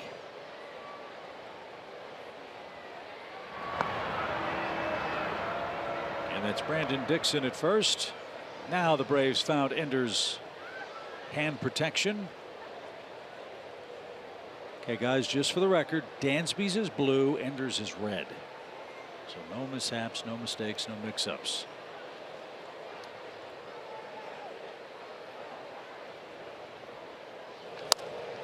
Yanked foul. Again, they are working him inside this at bat. 2 balls, 2 strikes. I wish I'd have had one of those things. Yeah. I don't know who invented it or Betty Crocker. Somebody was pretty sharp, because I was constantly throwing my right hand down. I didn't slide head first, so I was constantly bracing my slide and sometimes jamming my wrist.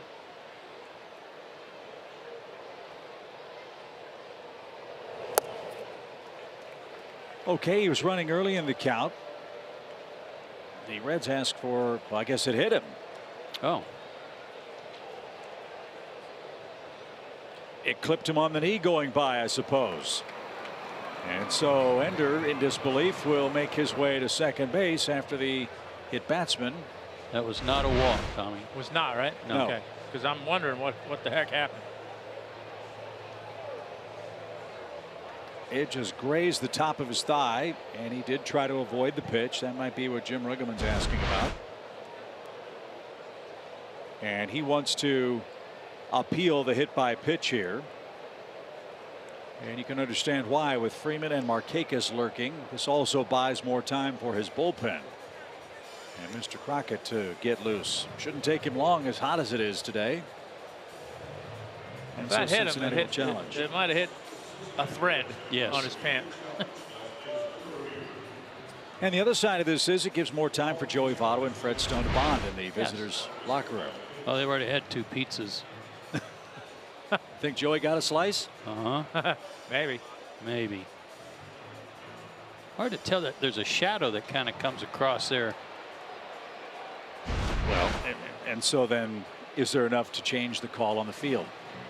I don't think so.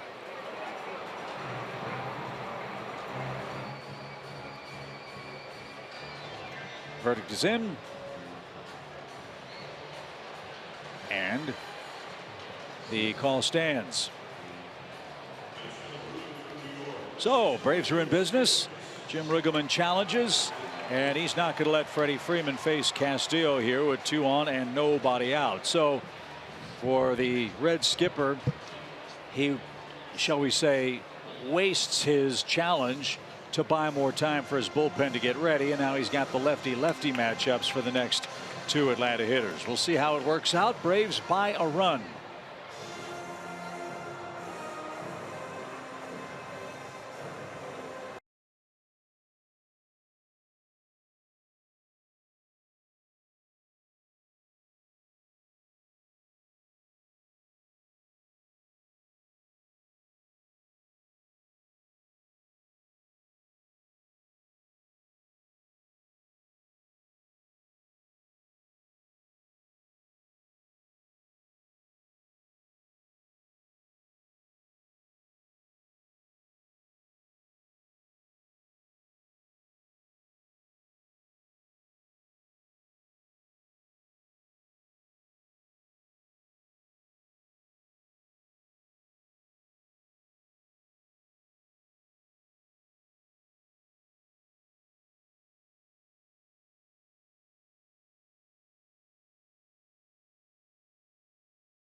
Atlanta.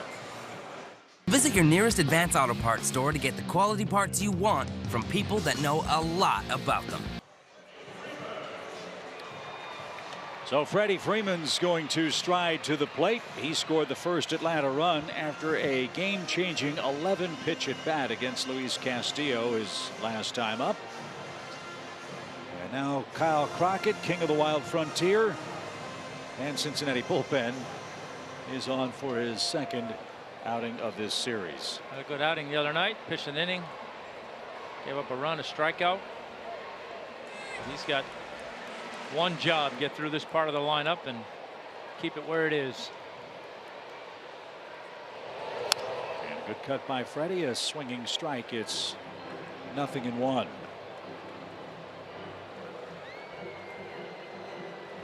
As we've talked about, Scooter Gennett can hit lefties, so can Freddie Freeman. Only Lorenzo Cain, who's injured for Milwaukee, and Nolan Arenado of Colorado have a higher batting average. Runners go. Big jump. Swing and a miss. Throw to third. No chance. So a double steal pulled off beautifully by Atlanta. And remember, the Reds just used their challenge, so they can't appeal in case Ender came off the bag at third base. Yeah, I think Suarez was kind of wanting him to and didn't realize they don't have one. So Freddie gives up the strike for the 2 runners in scoring position.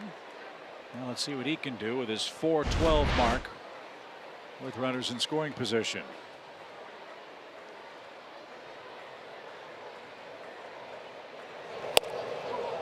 And a swing and a miss. So Freeman another strikeout.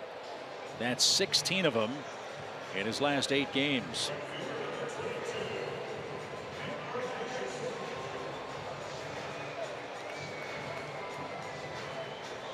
So let's see if Nick can pick up Freddie.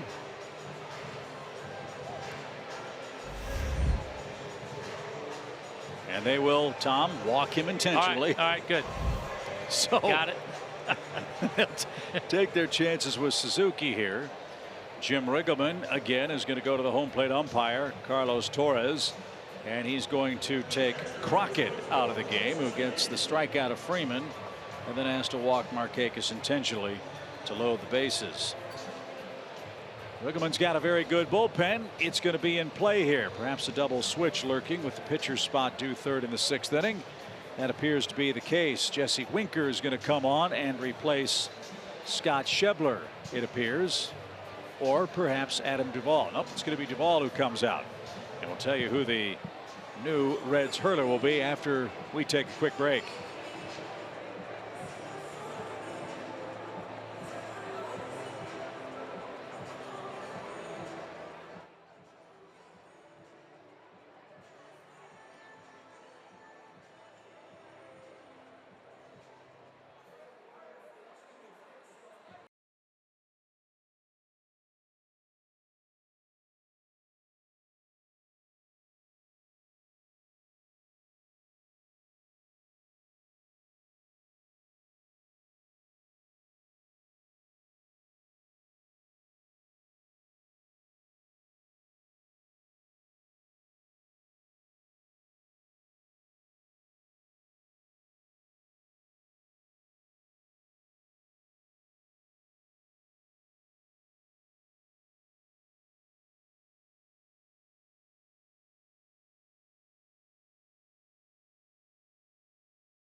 From left field, Jesse Winker takes over in left, and the new pitcher for the Reds is Jackson Stevens, making his 11th appearance, and he's got a mess. Bases loaded, and Kurt Suzuki the hitter.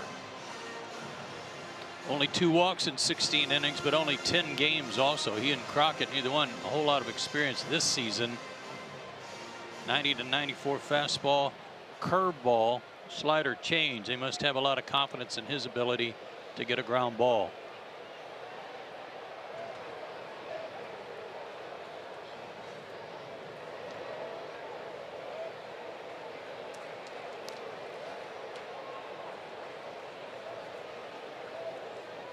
Stevens from Braves country out of Oxford, Alabama.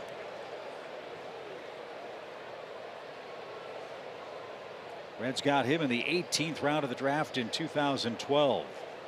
First big league action came last year. He'd been a starting pitcher throughout most of his minor league career. A sub-4 ERA in the minors. Good live fastball there at 95 miles an hour. The ball and a strike. Jackson's a burly body, 6'2", 220. Was a midseason Southern League All-Star in 2016 at Pensacola, where he went 8-11.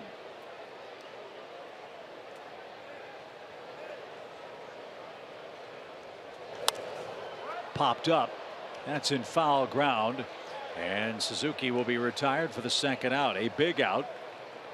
Bases still loaded for Atlanta. Now 2 down, and Charlie Culberson the hitter. And it's not an infield fly. The ball was in foul territory.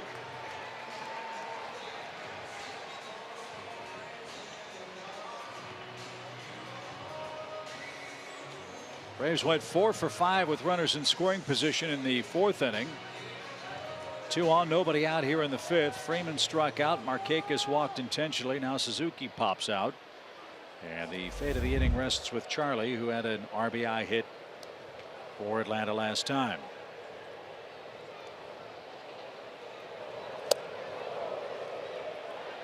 Well, if he'd have hung in there, that would have been a painful but productive RBI.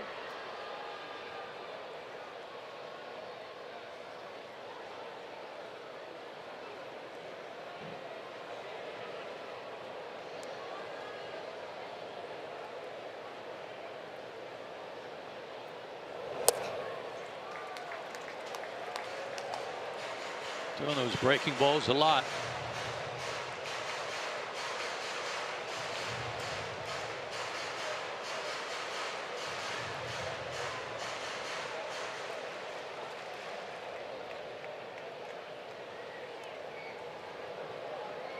Two balls, no strikes. And a little chopper hit to the left side, and bobbled and dropped. A run is in.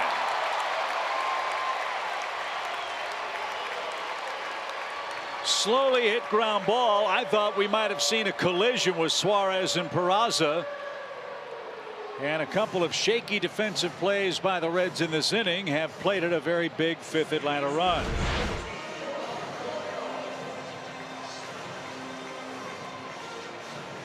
He had it. It was just the transfer. Plus Peraza was right there. Yeah, I'm not sure what was the better play. You know, if he doesn't bobble it and gets a transfer, I think he gets him at second, but not an easy play. Scored an error, no RBI.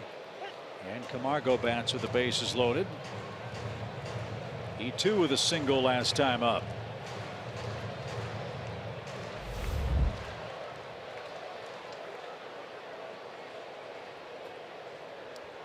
Camargo getting the start at second base for Ozzie, who's out with a sore foot today. The pitch is off the screen. It's 0-2. Well, it's been a long time. What, almost a week since Camargo hit a grand slam?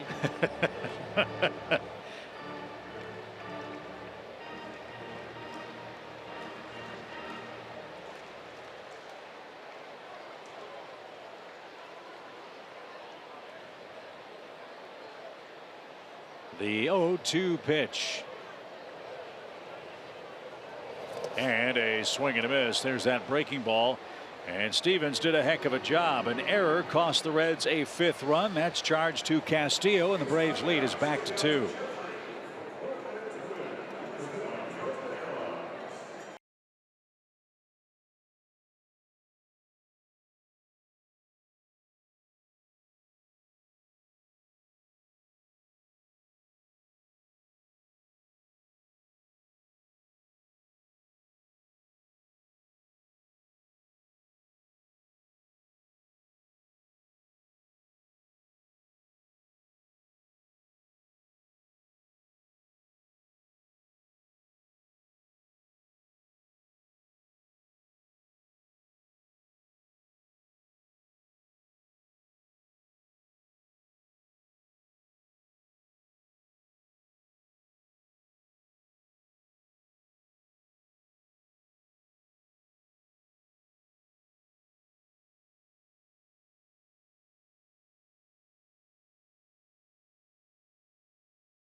You heard the guys talking about the sliding gloves that some of the Braves wear. 4 different guys wear them on the team. So you have Dansby Swanson, Enderin, Ciarte, Ozzie Albies, and Ronald Acuna Jr. Now these are the gloves that the guys are wearing. There are different kinds. So some former Braves in the past wore one style that protected your entire hand, so there is nothing exposed. Those 4 current guys who wear it, it really just protects your thumb right here, and right here it protects your wrist as well, but it exposes those 4 fingers when you're sliding. And I asked Ozzie, how do you choose which one you wear? And he says, you know, we like to be able to feel the base. We like to be able to grab onto it when we're sliding, and that's why the current players are wearing the ones that expose your fingers. And Joe, I heard you talking about it, but if these were going on, which one would you wear? If you did want to wear one. Probably the one just that kept my hand locked, kept it braced so that I didn't jam my arm. It'd have to be a red color, wouldn't it? Kind of a maroon. Probably a little crimson, yeah. Yeah, crimson. For those beloved Oklahoma Sooners, those hand guards, though, you know, in the offseason probably get a lot of work too. You know, when you make a tray of chocolate chip cookies or brownies or something, you can. Yeah. Well, it's got the wrist protector too, so when you're skateboarding or riding your bike. Or if they're really heavy brownies. Yeah. Which are the best kind, right? Yeah. So nice report, Kelsey. Thank you. 6th inning. Duvall, Casale, and Winker coming up for the Reds. It would be great to somehow have an easy frame here and think about Sean going out for part of, if not the entire 7th. Yeah, I agree. However, that top number at 94 pitches, and they've been some stressful ones today. He's got 1-1-2-3 inning, and he's got a full count here.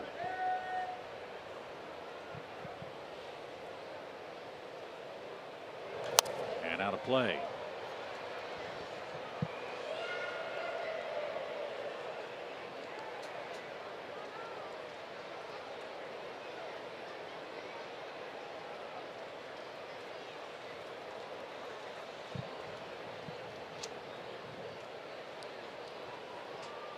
And now the Atlanta bullpen is beginning to percolate as this one's hit toward third. Charlie to a knee, flips the ball into his bare hand and makes a beautiful throw. How about that?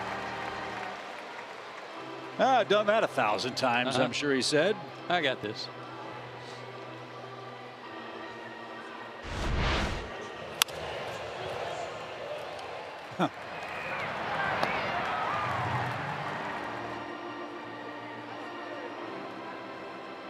Nice.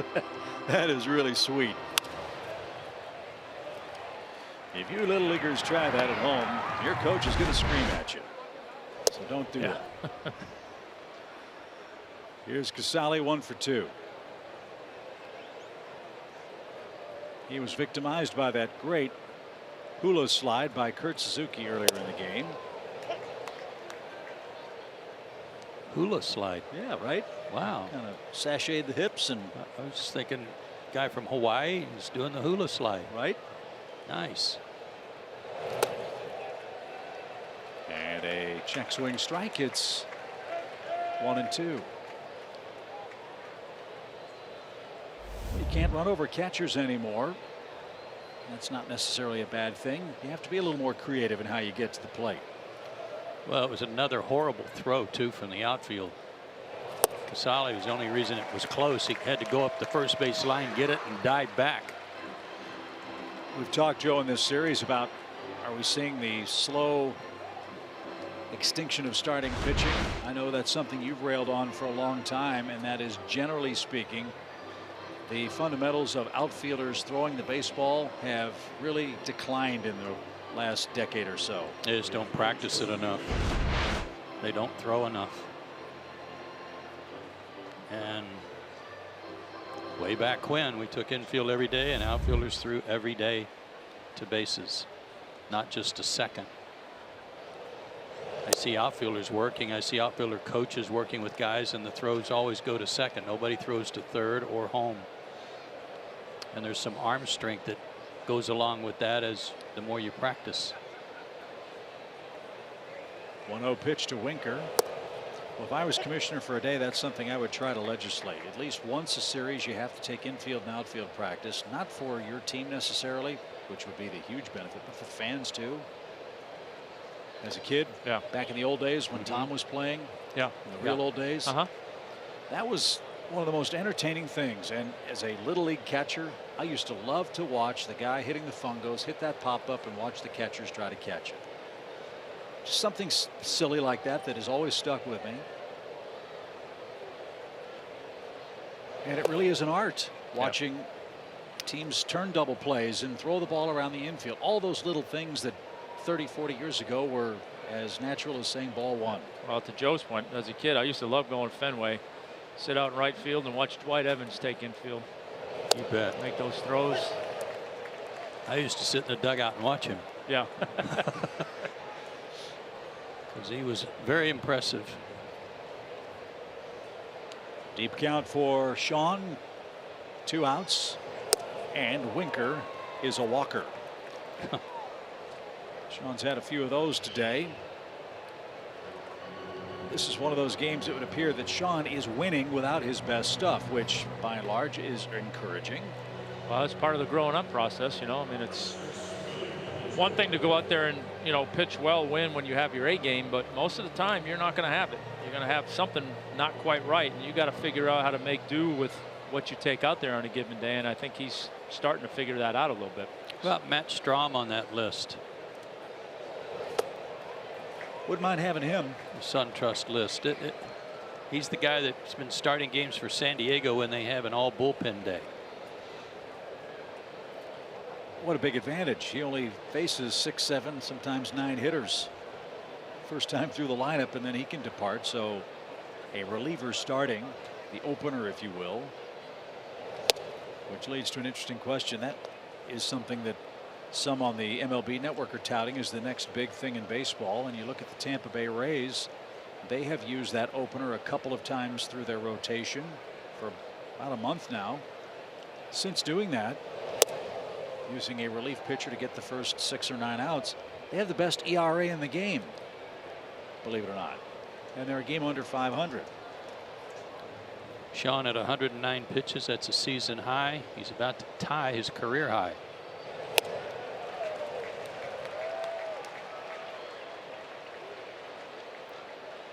He's a big old horse, though. I'm glad they're letting him finish this inning. Yeah, I was hoping he would not walk that last guy. Maybe they'd send him out there to start the 7th with an off day and an extra day of rest. But a liner right to Dansby, and that retires the side. Career high in pitches for Sean Newcomb, 112 of them, 71 strikes. He has a 2-run lead with the Braves coming up in the 6th inning.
Continue as we invite you to join us for the stretch presented by Rooms to Go today. Atlanta's coming up in the home 6th inning, enjoying a 5-3 lead over Cincinnati. If the Braves are trying to deke the Reds, Peter Borges has ruined the surprise because he's in the on-deck circle. Well, he might have his stuff on in case they want him to bunt. Send him up there to bunt. Yeah, he handles the bat well. Save a position player. Yeah, your bench is so limited nowadays. So Stevens back out there for Cincinnati. Dansby Swanson the batter. He's 1 for 2 with a run scoring hit. Or maybe if Dansby gets an out, they're going to send Sean up there to try and go deep. That could be it. He's an athlete, you know. I know. Not you too.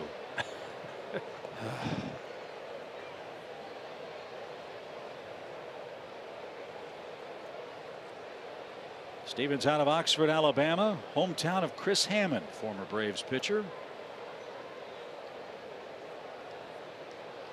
Sure, we'll see Chris this summer, the alumni weekend. Little Nubber back to the mound. And for the first, just in time to get Dansby for the first out.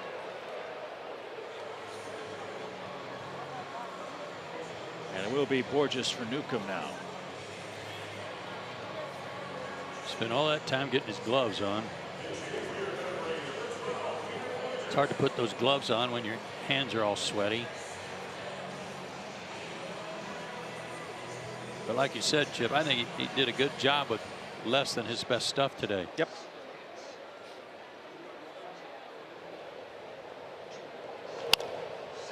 Six innings, 7 hits, 3 earned runs, 2 walks, 6 strikeouts.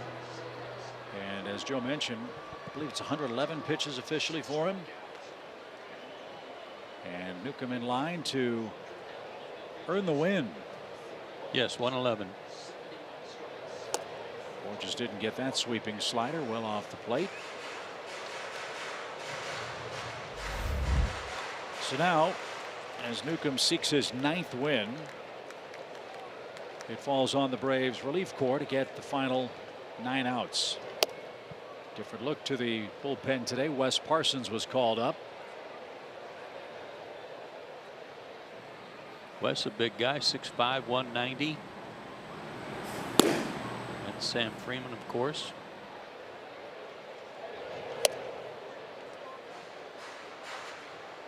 Two balls, 2 strikes.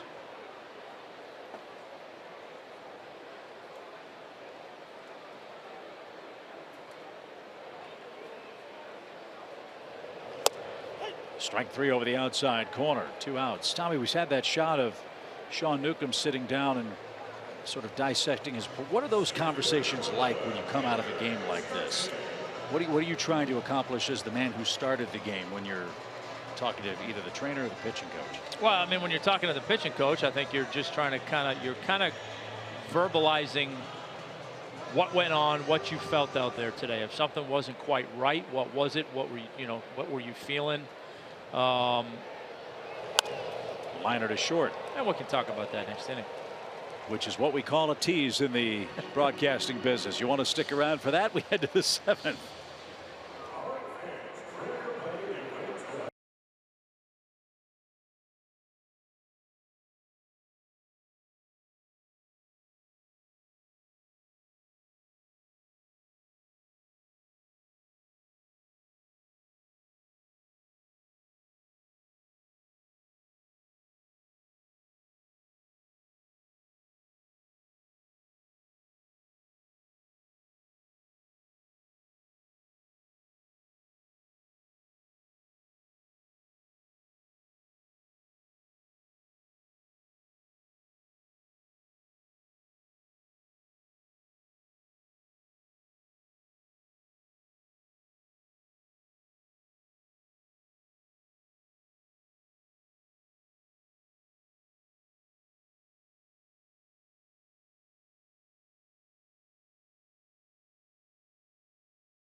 tell you about his season.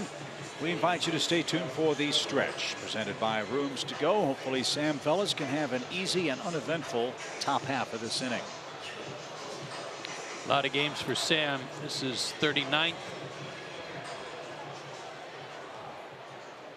Lefty's just 182 against him. Worked in the first game of this series, an inning and 2/3, a hit and a run. Is Schebler swinging at the first pitch? There's unless it goes to the backstop, I'm going to say yes. And even then he might. Well, let's find out. Hey, took one. Wow. Wow, that was a good pitch, Sure too. was at 96. 1 ball, no strikes. Schebler has a single, a strikeout, and a pop out.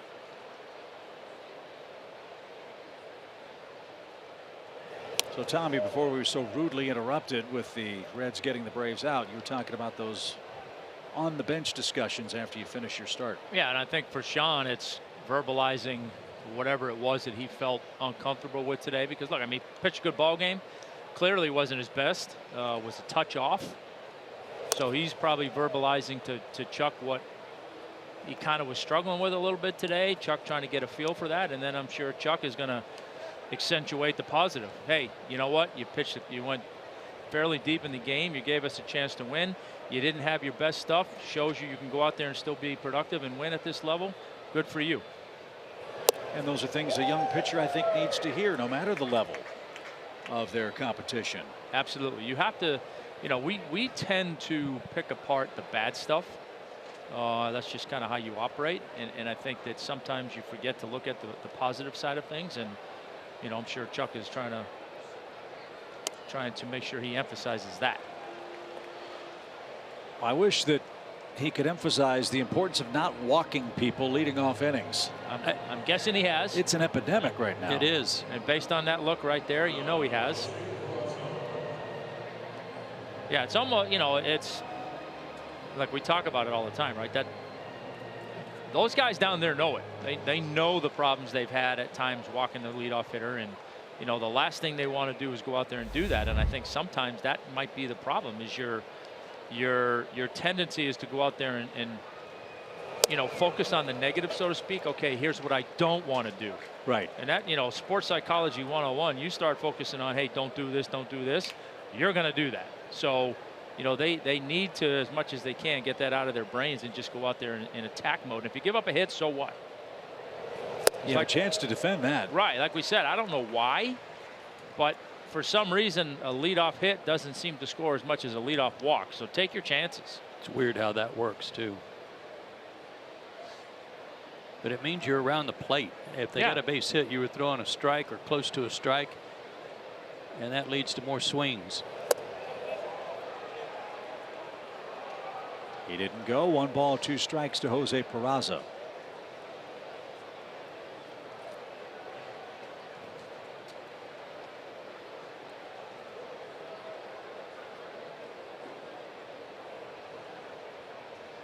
Well, when the Braves starter goes 6 innings or more, they're 26-8 on the year. Newcomb went 6 exactly today.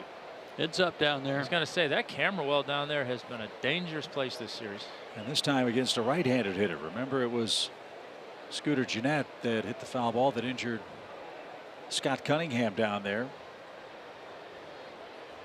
Scott was back at the ballpark yesterday. Looked terrific considering how big a gash was opened up on that foul ball. And Freeman comes back to get Peraza. 1 on, 1 out.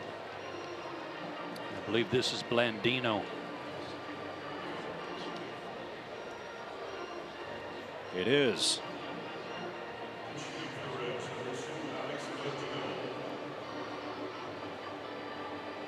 That his favorite ice cream is vanilla. Just a guess. He's a .221 hitter, a homer, 6 RBIs. He had a very impressive series against the Braves up in Cincinnati. He had a bunch of hits. And this one, a called strike. Blandino went 5 for 10 and was riding a 6-game hitting streak after Atlanta left town.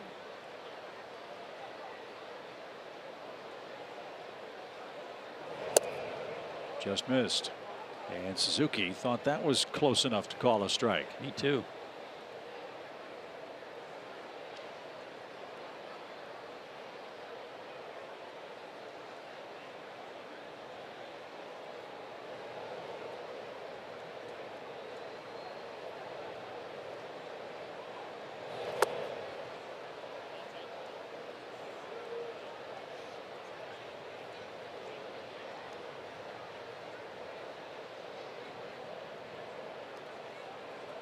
A double play ball would be just fine here. Then you avoid facing Suarez with runners aboard, or Scooter Gennett. Those guys are lurking here in the 7th. And the 2-1 pitch is lifted down the line, foul, and into the stands.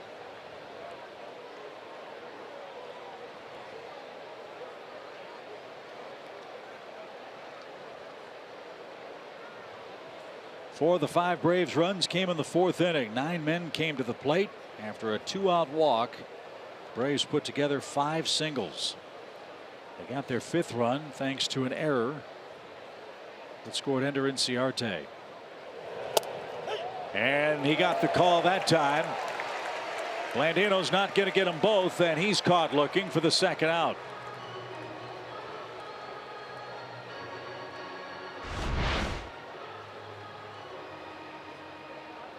Yowie, thank you.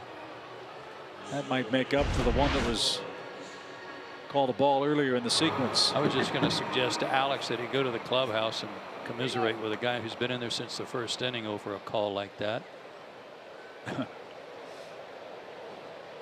Here's Suarez, and he takes low. Yeah, Joey could use a break from Fred, don't you think? Mm-hmm. Well, I'm told that Joey's pretended to be on the phone for the last 6 innings. Well, either way, he's going to have to ice his ear then. Yeah. Suarez has fly to left, right, and center, and is 1 for 10 in the series.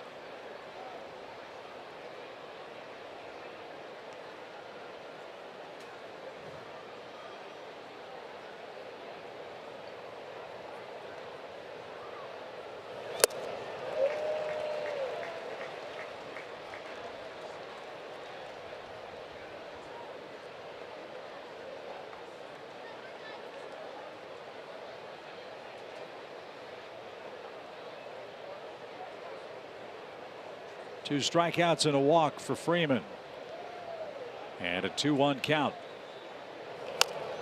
And he's back in it, 2-2.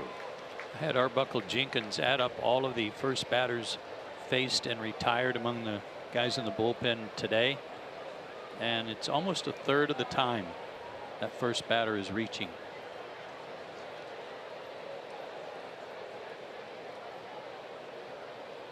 Like you said, Tom, they're aware of it.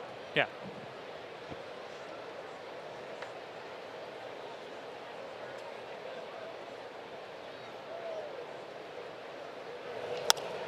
Little looper into shallow right's going to get down for a hit. So Suarez with a 2-strike count keeps the inning alive, and now Atlanta will face Scooter with 2 on and 2 out. This all started with the leadoff walk.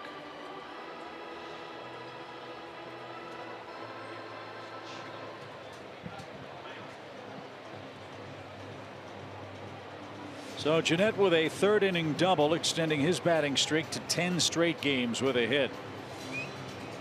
He's 1 for 3.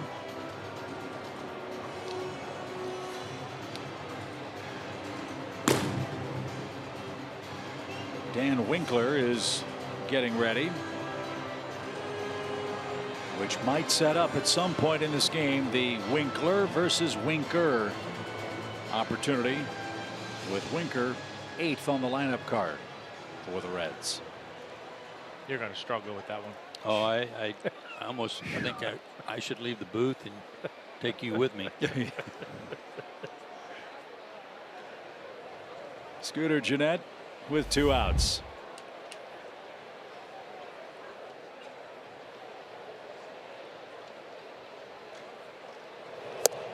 There's a good pitch. Tell you, Sam can get on you in a hurry with his fastball. Yeah, it's not a lot of motion. Yeah. Which seems odd to say when you're throwing 95, 96. But Right. yeah, he's not a max effort guy, and it's just kind of boom, there it is.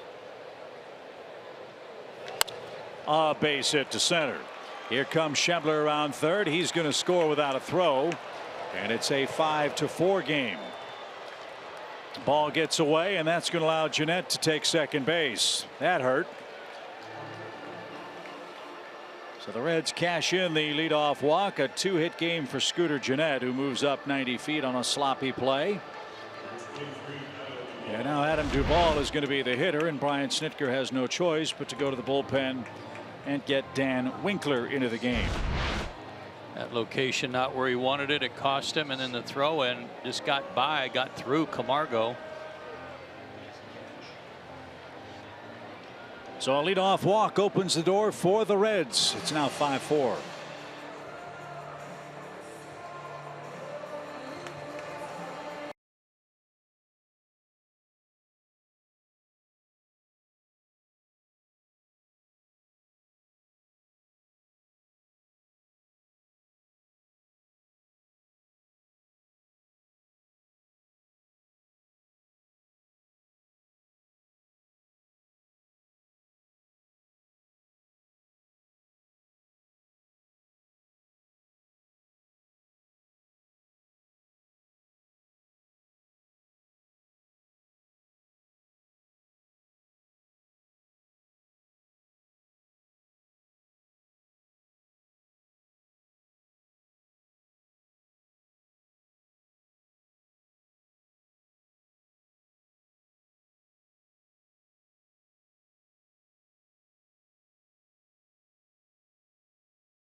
Find new roads.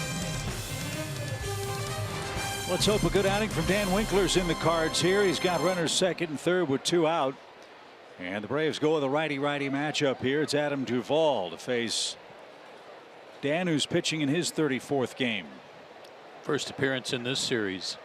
2 games against Baltimore, suffered a blown save, and then came back the next night and pitched well.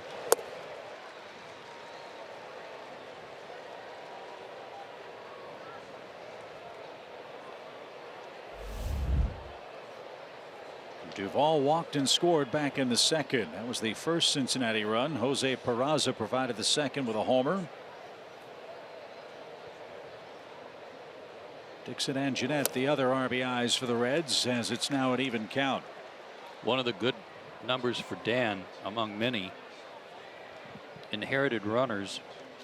He's inherited 15 base runners and only 2 have scored. Those are 2 big ones right there. 30,207 the announced attendance at SunTrust, as that's off the plate to Duvall. 2 balls and a strike.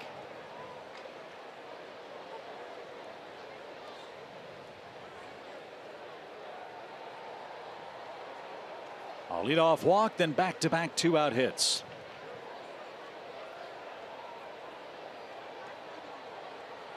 And the Reds are a hit away from potentially taking the lead right back here. Ball 3. Jim Riggleman shorthanded after Joey Votto got kicked out of the game in the very first inning.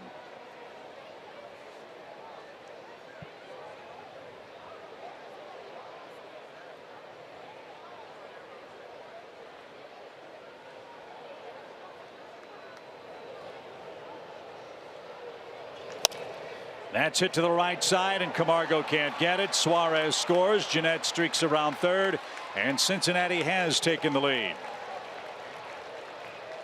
So all 3 runs charged to Sam Freeman. Camargo playing up the middle. Duvall hit it off the end of the bat in a perfect spot, and no chance for the Braves to make a play. And a 3-run 7th makes it 6-5 Reds. Well, the leadoff walk. The error getting the go-ahead run into scoring position. Kind of some self-inflicted wounds. Yeah, there were. That's the first error in a long time for the Braves too. But that play on Jeanette's base hit, where the throw came in, the assumption is the outfielder is going to throw the ball to second base, keep a double play in order if that's the case, and that's what Ender did. And as a result, Freddie, who's the relay man, the cutoff man, was not in the middle of the diamond to be there in case the throw came home. So as a result, nobody in the middle of the diamond. That ball rolled all the way to home plate and allowed the go-ahead run to get to second. A rare occurrence for Atlanta. So neither Freeman nor Winkler can retire the first batter. No chance for Newcomb to win the game, as this one shot into right field. An 0-1 pitch is a Cincinnati single. Now they've got 4 base hits in a row. We've seen this movie before from the Braves. That was back in the home 4th. And right now, there's no polite way to say it. Brian Snitker has no options to go to get an out in the bullpen right now. No, and that was, I guess, the good thing about the way the game was shaping up. But Newcomb gets through 6. Now you've got Freeman, Minter, Winkler, some combination for the last 3 innings. All those guys are rested. They had the day off. And, you know, now with this going on, you know, it kind of brings everybody else back into play who's had to pitch and you were hoping not to use. And Jesse Winker saves my career by lining out on the first pitch. So Cincinnati cashes in a leadoff walk, then gets 4 consecutive singles to take the lead right back. Middle of the 7th, Reds 6, Braves 5. It's time to stretch.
On to pitch for Cincinnati. He's the 3rd reliever of the afternoon. Reds have taken a 6-5 lead. Hernandez part of a Reds bullpen that's been excellent by and large this year. He worked the first game of this series, an inning in the 3rd, gave up a hit and a walk, but no runs. Low 90s with a cutter, curveball.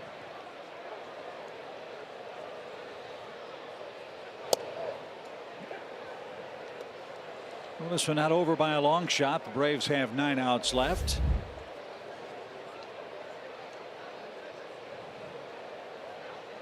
They've already used Peter Borges as an extra player, so Flaherty, Albies, and Flowers are left. Don't know the health status of Amir Garrett, who was hit by a batted ball last night. Quite possible he's unavailable, as he had to limp off the field. And Santana's down on strikes to start the inning, 1 out. So Freeman and Markakis follow after Danny is retired on strikes for the 2nd time in the game, and for the 7th time since coming back from the minor leagues. 2 more strikeouts for Freddie today. He's walked and scored. Need to get him going.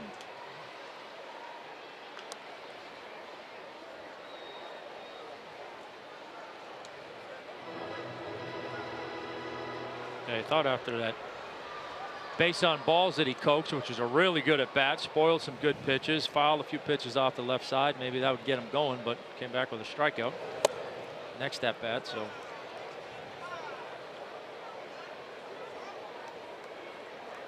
On Father's Day, Freddie Freeman was hitting .342 and led the league. He's at .319 right now.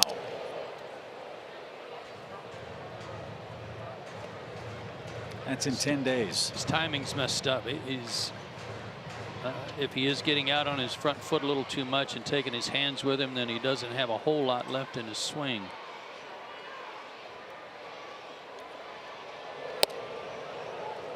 Well, I'm sure it's similar to struggling with your mechanics as a pitcher. You know, you feel one thing, okay, well, let me slow this down, let me do that, and then you feel something else, and you're constantly kind of in between tempo wise as to what you're trying to do. Back-to-back strikeouts for Hernandez. 2 up, 2 down. A 3-strikeout day for Freddie.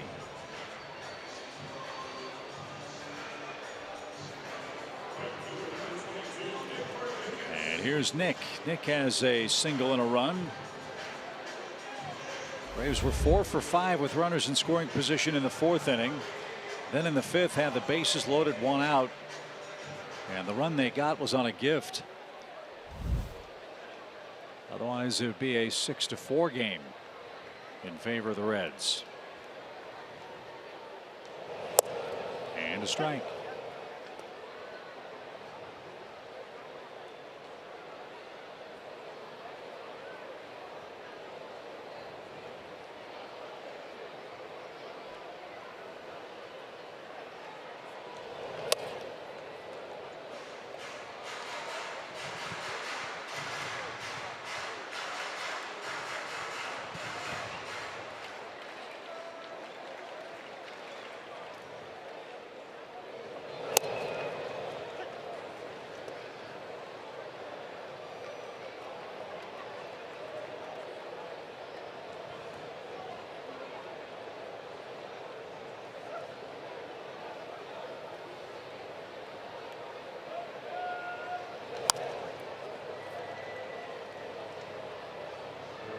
Time to get another one of those 2-out rallies going.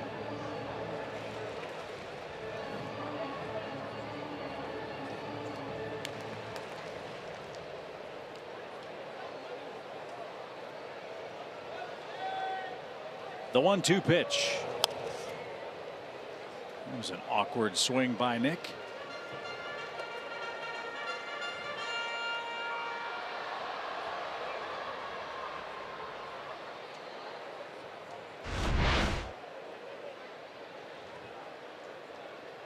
High curveball, a hanger.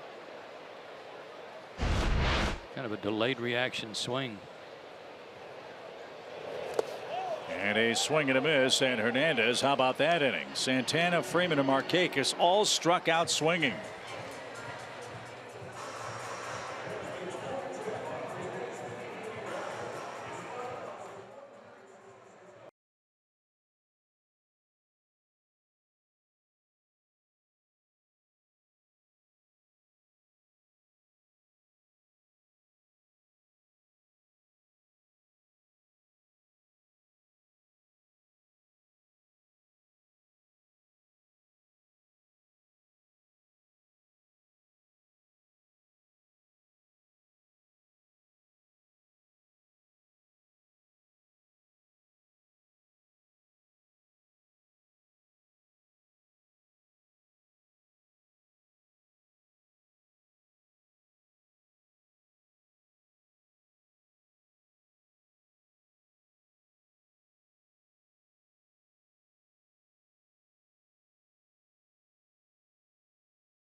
Fives. We head to the eighth. Andre Aldridge here with you. Time for this Xfinity game break as we continue to prove that athletes do indeed come from the pitcher's mound.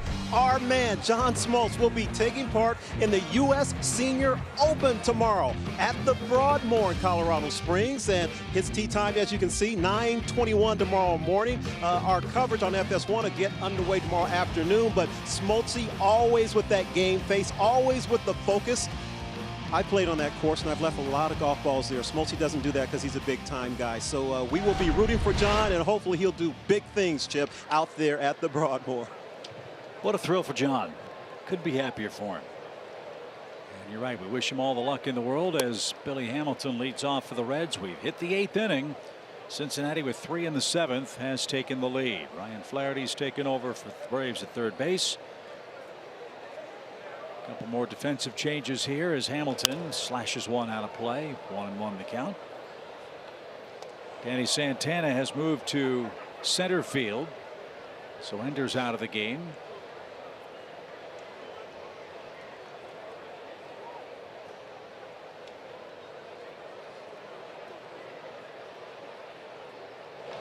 And a comebacker to the mound will take care of Hamilton for out number 1. And the other change, Charlie Culberson's in left field. Saw that 7:21 local time tee time. Yeah, that's right. Hope John sets his alarm. Yeah, he better get up and get his Wheaties and get ready to go. Get his sunscreen on that head.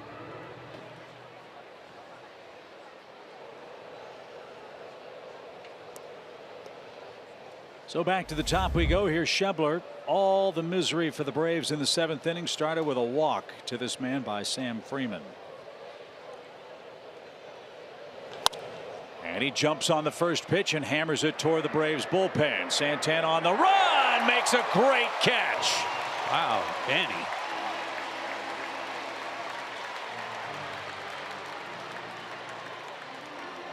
Outstanding play. Not even really playing him to pull.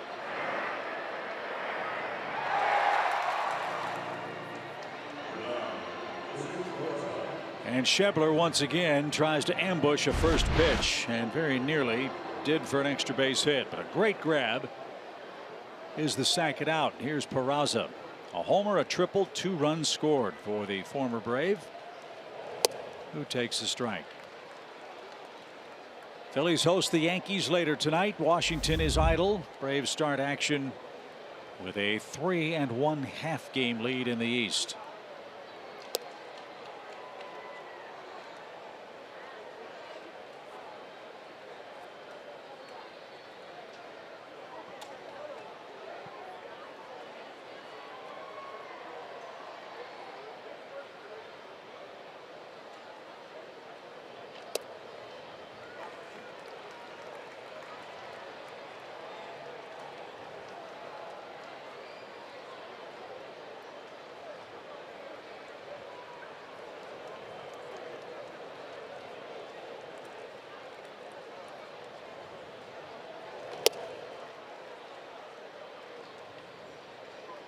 With the changes made defensively, I hope Ender's okay. There was no double switch involved. Winkler's still out there.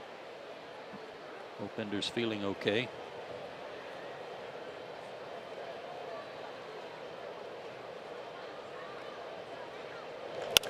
Another line drive. This one to right, and Markakis with a gorgeous tumbling catch.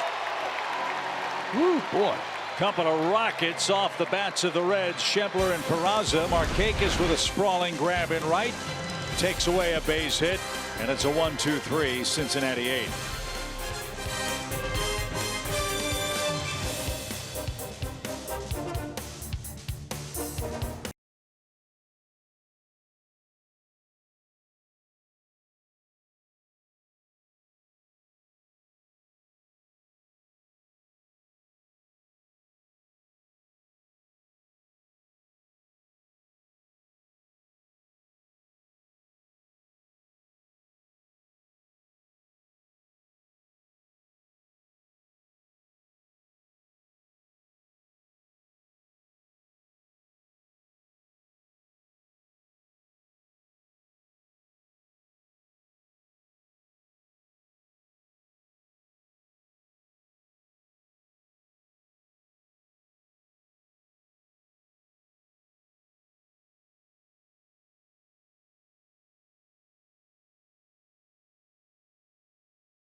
Hopefully Atlanta can salute the Cincinnati Reds with a couple of run scoring hits in their final 2 innings. They're down a run. Kurt Suzuki, Charlie Culberson, and Johan Camargo, the first 3 coming up. Can't pitch any better than Hernandez just did in the 7th. He struck out the side. And another called strike. 14 pitches, 11 strikes so far for the man who was a Brave for about 15 seconds.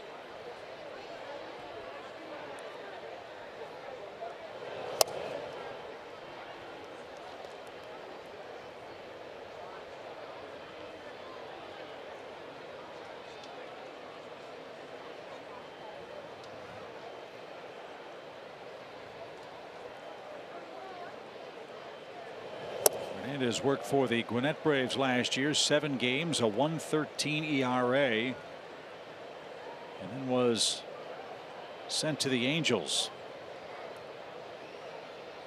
I am not 100% on this, but I believe he had a thing in his contract. One of those opt-out deals where if I'm not going to be on the big league club, I can by a certain date. Yep. Yes.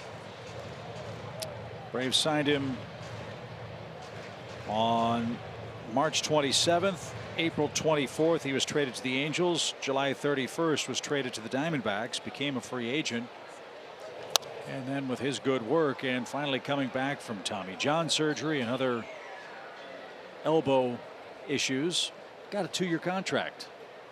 Well, he's got some weapons. His fastball's certainly good enough to keep you honest. He's got a good cutter and a breaking ball.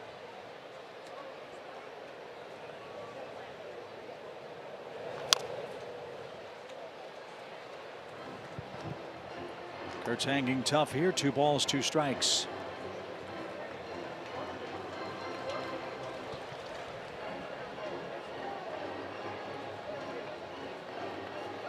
Only allowing a 168 average against him. That was coming into action today.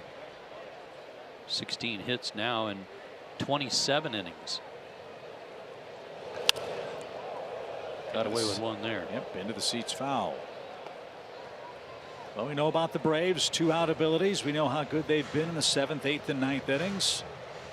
Braves have scored 145 runs and have hit 30 homers in the 7th inning or later this year.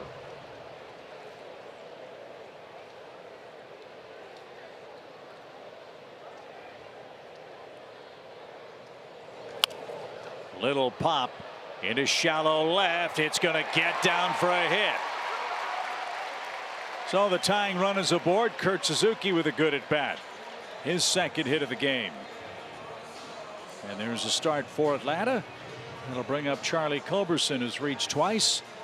And Charlie has a nice run working. He's our Zaxby's indescribably good play.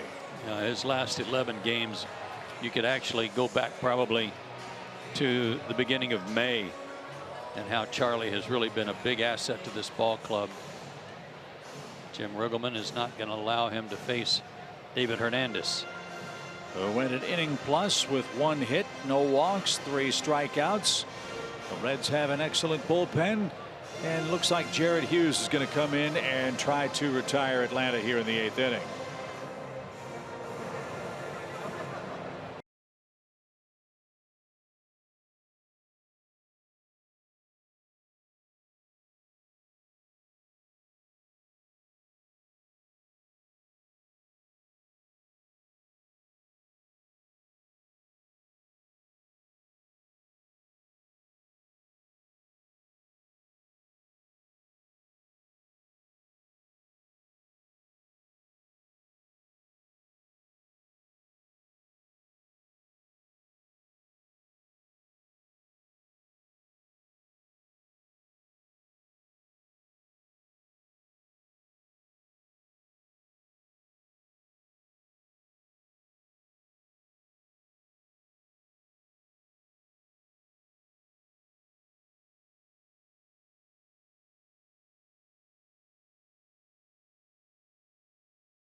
Presented by Kaiser Permanente. The Braves will take on the St. Louis Cardinals at Busch Stadium. Our coverage starts Friday at 7:30 Eastern on Fox Sports South. As we told you, the pitching matchups for that one set. Game 1, Julio Teheran and Miles Mikolas. As Jared Hughes is on, he's been very good for the Reds. And he delivers a strike. He was good here the first game of the series. Couple of innings, couple of hits, but no runs. He also walked a batter. Low to mid 90s with a slider. Double play ball. There's 1 and 2. That's exactly what Riggleman was hoping Hughes would give him. 2 for the price of 1. And Johan Camargo will be the hitter with bases empty. So Hernandez no runs in his inning of work with 3 strikeouts. Camargo 1 for 3 day. 4th inning RBI hit and 2 swinging strikeouts.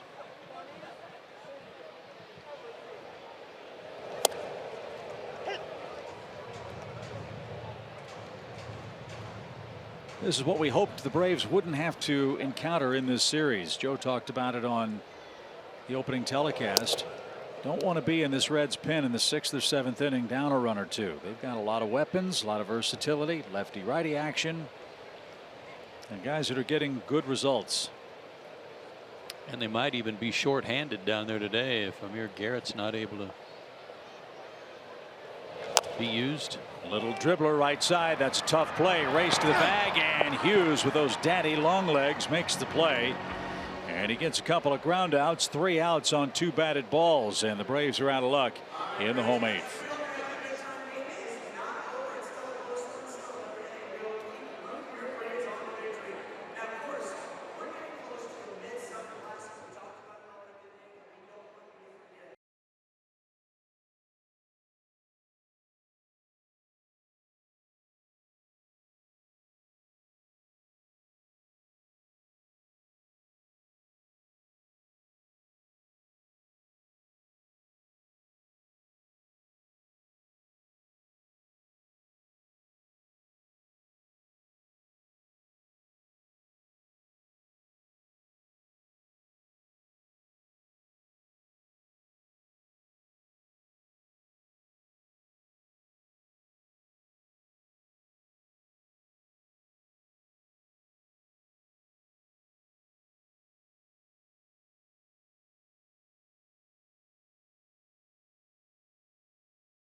Atlanta hoping to take 2 out of 3 in this series.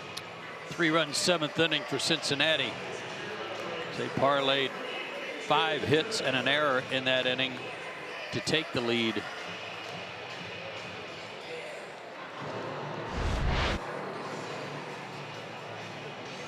A.J. Minter in his 36th game. He pitched in game 1 and was sharp. 1-2-3 inning.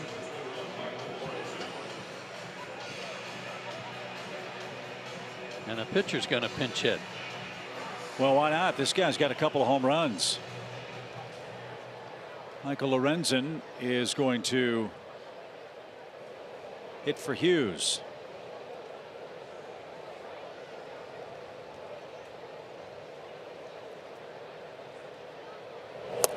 And that's taken downstairs. 1 ball, no strikes. It's a nice weapon to have on the bench if you need some late inning pinch hitting. 3 career homers, 9 career RBIs. I think he had a home run in that series against the Cubs. So, yeah, you're right. That's shorthanded on the bench with Winker already in the game. Tucker Barnhart, their only extra player. Joey Votto got kicked out in the very first inning.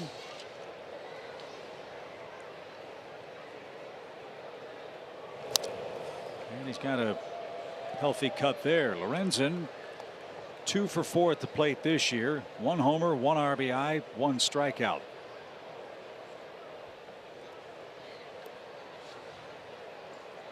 It's pretty impressive.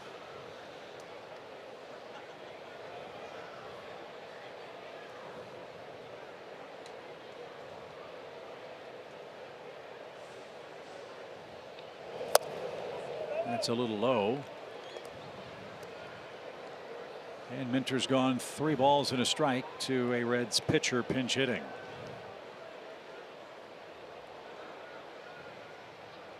Freeman and Winkler couldn't retire the first batter. Let's see if AJ can rally and get his man here. The pitch.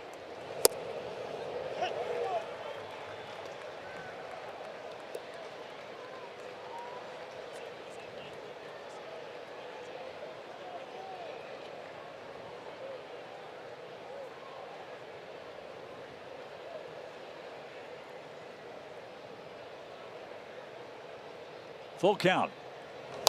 He's out of play. Well, Lorenzen came from a terrific baseball program. Played outfield at Cal State Fullerton. As an outfielder, hit .335 with 7 homers and 53 RBIs. And was one of 12 players named to the John Orude 2A Player of the Year Award watch list. And a leadoff walk. Amazing.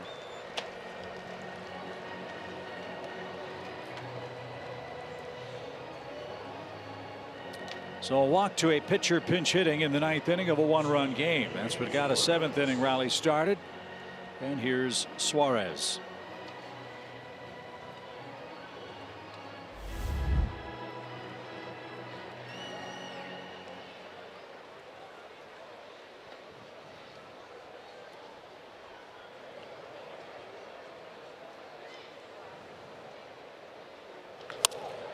Double play ball. There's 1 and there's 2. Camargo almost didn't get to the bag. He had to step into the pillow, and Lorenzen with a hard slide made the throw to first tough. Good clean play. Gotta admire how Lorenzen played the game there, but AJ got a much needed double play ball.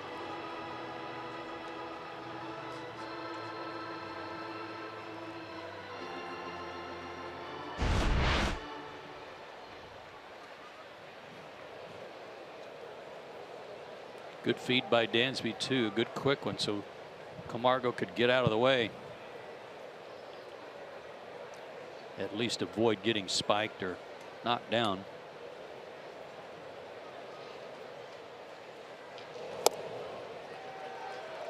Big day for Scooter Gennett. He has picked up 5 hits in this series. He scored 5 runs. 2 for 4 day today. Has his average up to .337. He's picked up 3 points on his league leading mark. But he's got some work to do if he's to pick up hit number 3. He's behind, no balls, 2 strikes.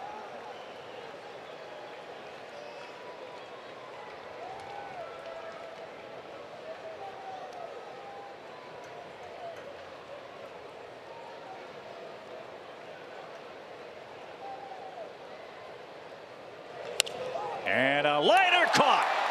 A last-minute stab by Dansby Swanson takes away a hit for Scooter Gennett.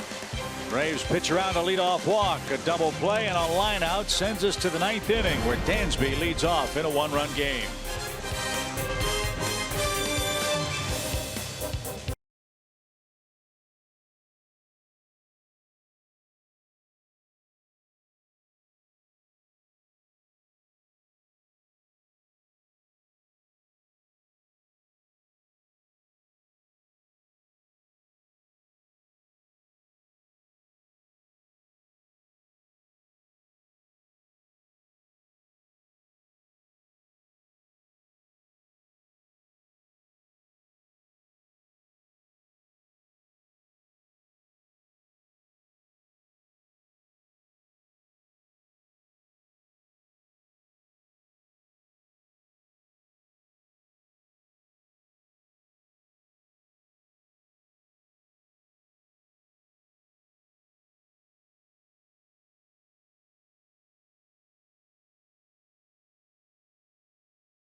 Atlanta road trip, which starts Friday night in St. Louis.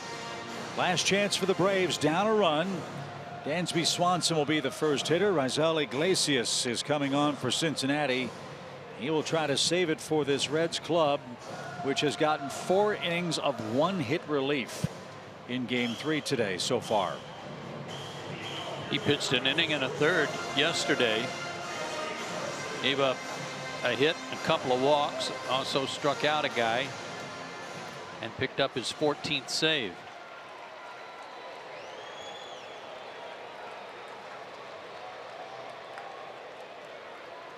Dansby has an RBI hit in 3 tries today. Showed bunt, took a strike call. Braves still have Tyler Flowers and Ozzie Albies on the bench if Ozzie's available with that sore foot. Right now it's Flowers on deck. The hit Iglesias gave up was earned by Swanson, but it's not to be in today's 9th inning. The throw to first, close play, got him, 1 out. I guess you got to figure if Ozzie was available, they'd be using him right here. Agreed.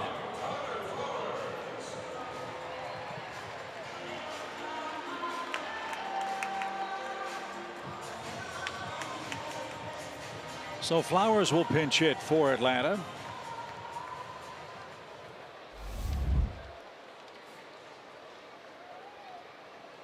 He's 0 for 1 as a pinch hitter.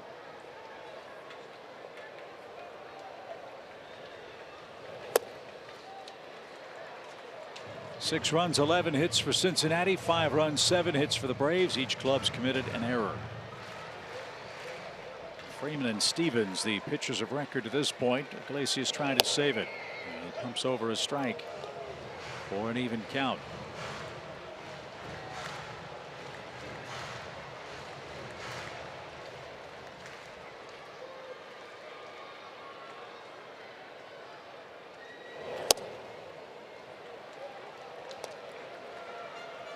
This guy reminds me a little bit of El Duque. He doesn't kick his leg up almost to his chin. He doesn't do that, but when he turns his body and almost faces second, reminds me of him. Yeah, a couple different arm angles, couple different kind of variations on different pitches. Right. Well, this might be the biggest pitch in the game right here. He's gone 3-1 to Flowers.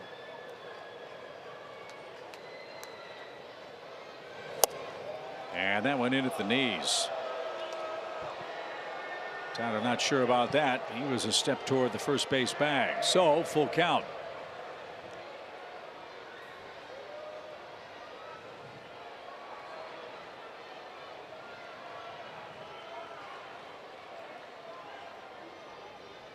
So the 3-2. Popped him up, had him off stride. Scooter Gennett, plenty of room, all by his lonesome, and the Braves are down to their last out. It's the confidence you've got to have as a closer to throw a 3-2 slider and know you can get it over. Yeah, I mean that's just knowing the batter that's in the box. He's a good fastball hitter. You don't want to get you don't want to get beat with what his strength is right there, and you got enough confidence to throw your secondary pitch, and he did, executed it, got the out. So Flaherty will try to keep the game alive. Danny Santana on deck. 2 outs. No swing, ball 1.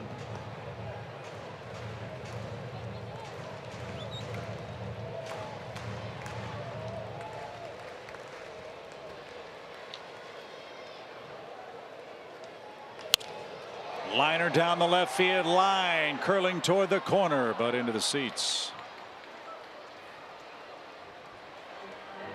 That would have been sweet. Yeah.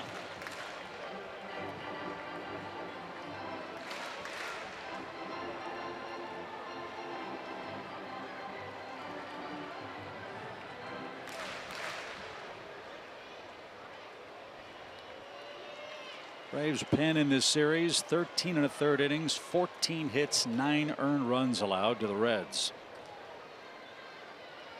Cincinnati's pen today, 4 2/3 of 1 hit relief. Wow, we keep talking about how good they have been, and they showed it today.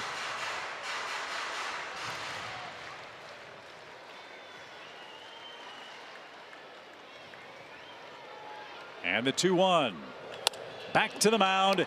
That's going to do it. And the Cincinnati Reds stole a victory from Atlanta today with 3 runs in the 7th inning. Jim Riggleman continues to do his magical work for Cincinnati. The Reds take 2 out of 3. They win the overall season series. And the Braves finish off a very disappointing homestand at 2-4 against the Orioles and the Cincinnati Reds, with a very, very tough road trip coming up to St. Louis, the Yankees, and Milwaukee. 6-5 Cincinnati, your final score. We'll recap it for you on Braves Live. It's presented by Xfinity. Joe Simpson, Tom Glavine, and Kelsey will join me for that right after the break.